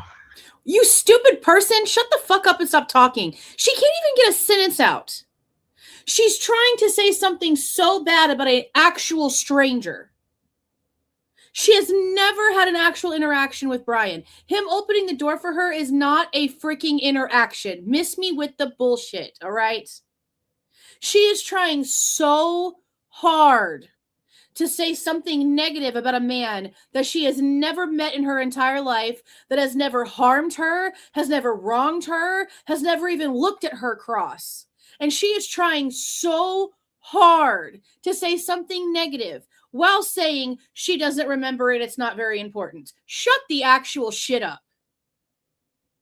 I can't stand people like this. I am so glad I'm a bitch. I am so glad that I'm just a complete fucking asshole. Because if I was this personality, take me out to pasture and put me out my misery. I don't want to exist like that. If I ever slip into this fucked up mentality, just please put me out of my misery. Because somebody brainwashed me, slipped me something, tweaked my brain, rewired me. I'm a clone. I don't know what the hell's going on. What the hell is this thinking? What is this mentality? This is the weirdest pick me shit that I think I've seen in a long time. What the hell is this? What the hell is this? Because I would go and visit her pretty often. Like She would get out of class. I would go and she just, would come you know, say visit bye to her me before she left. You know, and stuff. And that day I think I had a contact with him. I don't remember, but it was like after after my physics class around like 3 around that time that she's alone, you know. So it was just weird. I didn't think about it much. I don't think it's really like a big deal or anything, but it was just like I felt like, you know, like it was just, I don't know.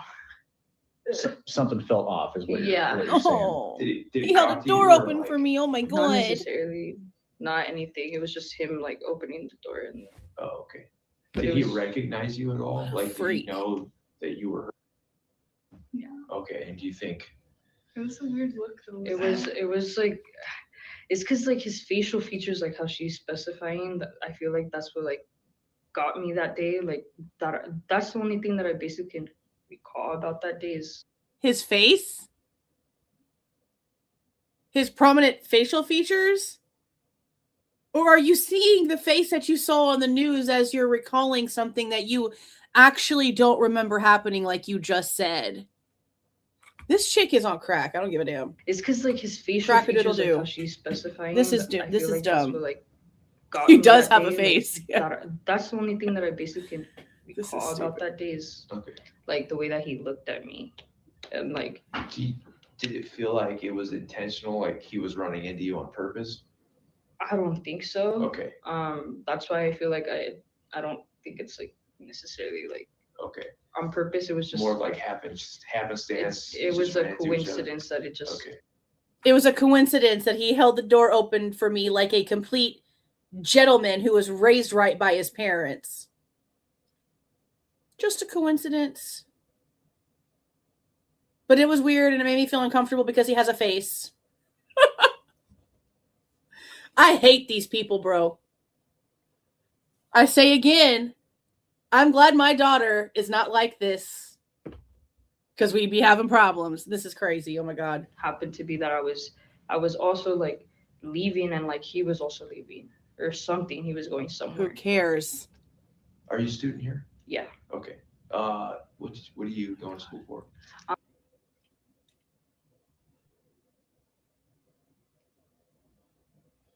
This is so crazy. Okay. And the reason I ask is that I don't know where on campus things are, right? So Yeah.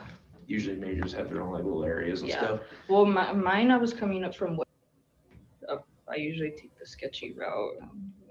Kind of shouldn't take those routes anymore, but it was just it's because I just constantly made it a habit to go and see her when I had time and when I was on campus and heading out. And I had parked at the queue that day, so it was like the doors like to the queue. So it was just I don't even know. It's just too much. It's just really weird. That's what it sounds like. Yeah. Okay. And just to be clear, this at the time it made you feel it stood out to you as weird. It didn't.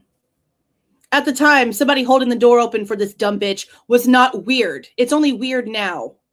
And this cop has to know this. Why are you feeding this? Why are you feeding this? These officers need to be replaced. This is so horrible. That's what it sounds like. Yeah. Okay. And just to be clear, this at the time it made you feel it stood out to you as weird or a little off. Not after like all this happened, right? No, it was just Right weird. right then. It was just then and there. It was something. No, it wasn't. Yeah. Okay. Because it was like he was kind of like you literally said you didn't even think about it until afterwards. So now that he has said that, now she's retracing what she said and changing her story.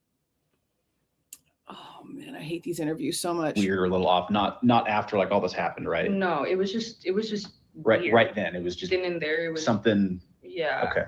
That's not what you just He was said. like kind of like rushing to open the door type of thing. Like, Well, his other teacher was always bitching and complaining that he was late to class. So he probably was kind of in a rush and still had enough manners to open the door for someone else.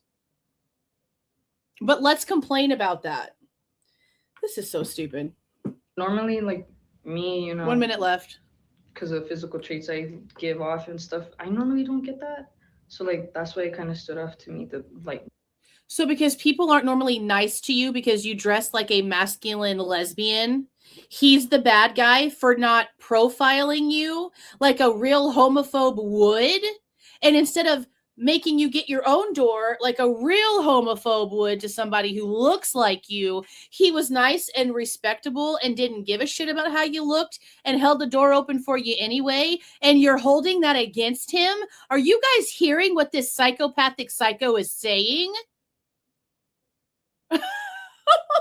Oh my God. Yeah. I hate her. I hate everything about everything. I hate everything so much. I hate everything. At the time, it made you feel it stood out to you as weird or a little off. Not after like all this happened, right? No, it was just right weird. right then. It was just then and there. It was something. Yeah. Okay. Because it was like he was like kind of like rushing to open the door type of thing. Like, and normally like me, because of physical traits I give off and stuff, I normally don't get that. So like that's why it kind of stood off to me the like most is because like it was like it seemed like he was like rushing to kind of like push the door and stuff. I normally don't get a door held open for me because people stereotype me for how I dress. And even though he was in a rush, he still held open the door for me. But I'm going to make that look like a problem.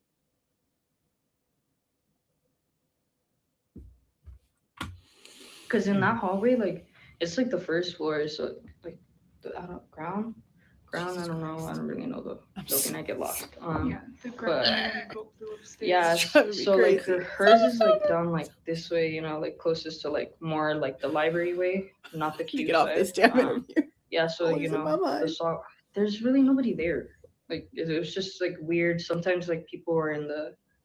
Is that where the building, like the It's like girls' hallway is? Yeah, it's like the like they have like the milking station, you know, like it's like have like free tampons, free, Yeah, there you go. like it's like That place. Nobody really is there unless it's like maybe you'll catch like one or two people in there. But like that day was like nobody was there. But like I don't even know. It was just weird. But like it was just a weird encounter, man. You're a dumbass woman. Opening the door, basically. Because he opened the door for you. You didn't know him. You didn't have any classes. You're a dumb bitch. God bless no. Okay. Look up that term in the dictionary, and her name is going to be next to it with a picture. What a freak. Is this finally over? Okay, I'm hungry. Clock on my phone says It's over. 4. F all this shit.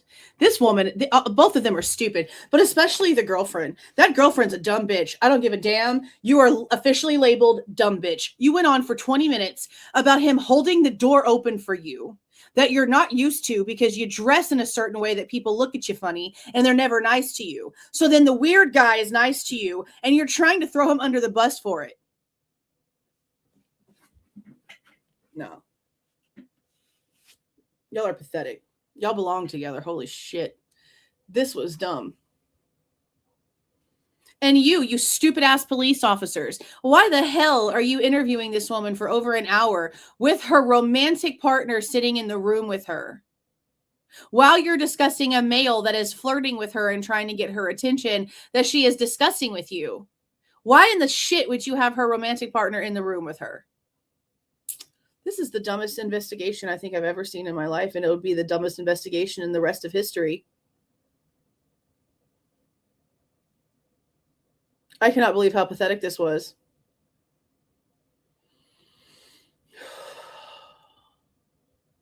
Doesn't it? Like this is not even an exaggeration. Listening to this shit was painful. And I don't know if his sisters have heard it. I don't know if she's heard it yet. I don't know. I know that she watches. Sometimes she's watching while we're live. I don't know if she's listened to this yet. I'll probably send it to her like I sent her the professor's one. This is crazy. God forbid. So now do I need to untrain my boys to have manners? Because my oldest, when we walk anywhere, if he sees trash on the ground, he's picking it up because I taught them not to litter either. Is that a big, huge walking red flag because he's a white boy? I swear to God, I hate it here. I swear on everything, I hate it here. Crocodile ass bullshit. My God. It literally sounds like Bryan was raised right and has freaking manners and that he just has a little bit of social awkwardism and he's trying to figure out how to freaking manage while he's all across the freaking country away from his family that he's never been away from before ever. And he found someone that also is from Pennsylvania. So he was trying to have a little bit of a conversation with somebody who felt like home. And you're chastising him for it. And he's in there trying to listen to the plan that he was given so that he could be better. And he's walking on eggshells to try to make you bitches happy. And every single time he tries to do anything that you've asked him to do, you treat him like shit about it. That's all I'm hearing from this. Like, my God. That's all I'm hearing from this. He stood and he waited his turn to talk to John Snyder. And the pretty girl gets to cut the line. And while Bryan is being completely ignored, she's even telling the professor, hey, he's trying to get a hold of you. It looks like he needs something. And the professor, because he's talking to the pretty girl that he later takes for coffee, just continues to ignore Kohberger. Yeah, I'd be fucking walking out of there with a look on my face too. Probably cussing your ass out along with it. They're lucky that I wasn't Bryan, because they would have hated me for real reasons. Because I don't hold my tongue. There's nothing socially awkward about me. I'm going to tell you to your face. I don't really give a shit. This is crazy behavior. None of them have ever been punched in the mouth. It's very obvious. It's very, very obvious. Wild ass behavior. My God. My God. My God. And it's crazy because, you know, the Kohberger family are going to hear these, which they need to. They need to hear all these. But they're going to hear this, and it's just going to make them all upset all over again because these people have no idea about things they really should be knowing about. And again, all I hear is somebody with manners who's waiting their turn and not trying to be interrupted and who's holding doors open for people. Holy shit. He's honest to the cop about not having a seatbelt on, even though the cop didn't see it at all. Still gets a ticket for it, though. Shows that the cop's the dishonest piece of shit, doesn't it? Twilight Zone. But we're going to be made fun of in like 12 different Guilters TikToks later on today because we have common sense and logic, and they're going to have nothing to talk about but what we had to talk about today because they have no original opinions of their own. They just talk about what we discuss. That's what the weekend's going to look like. It's dumb. This is so stupid.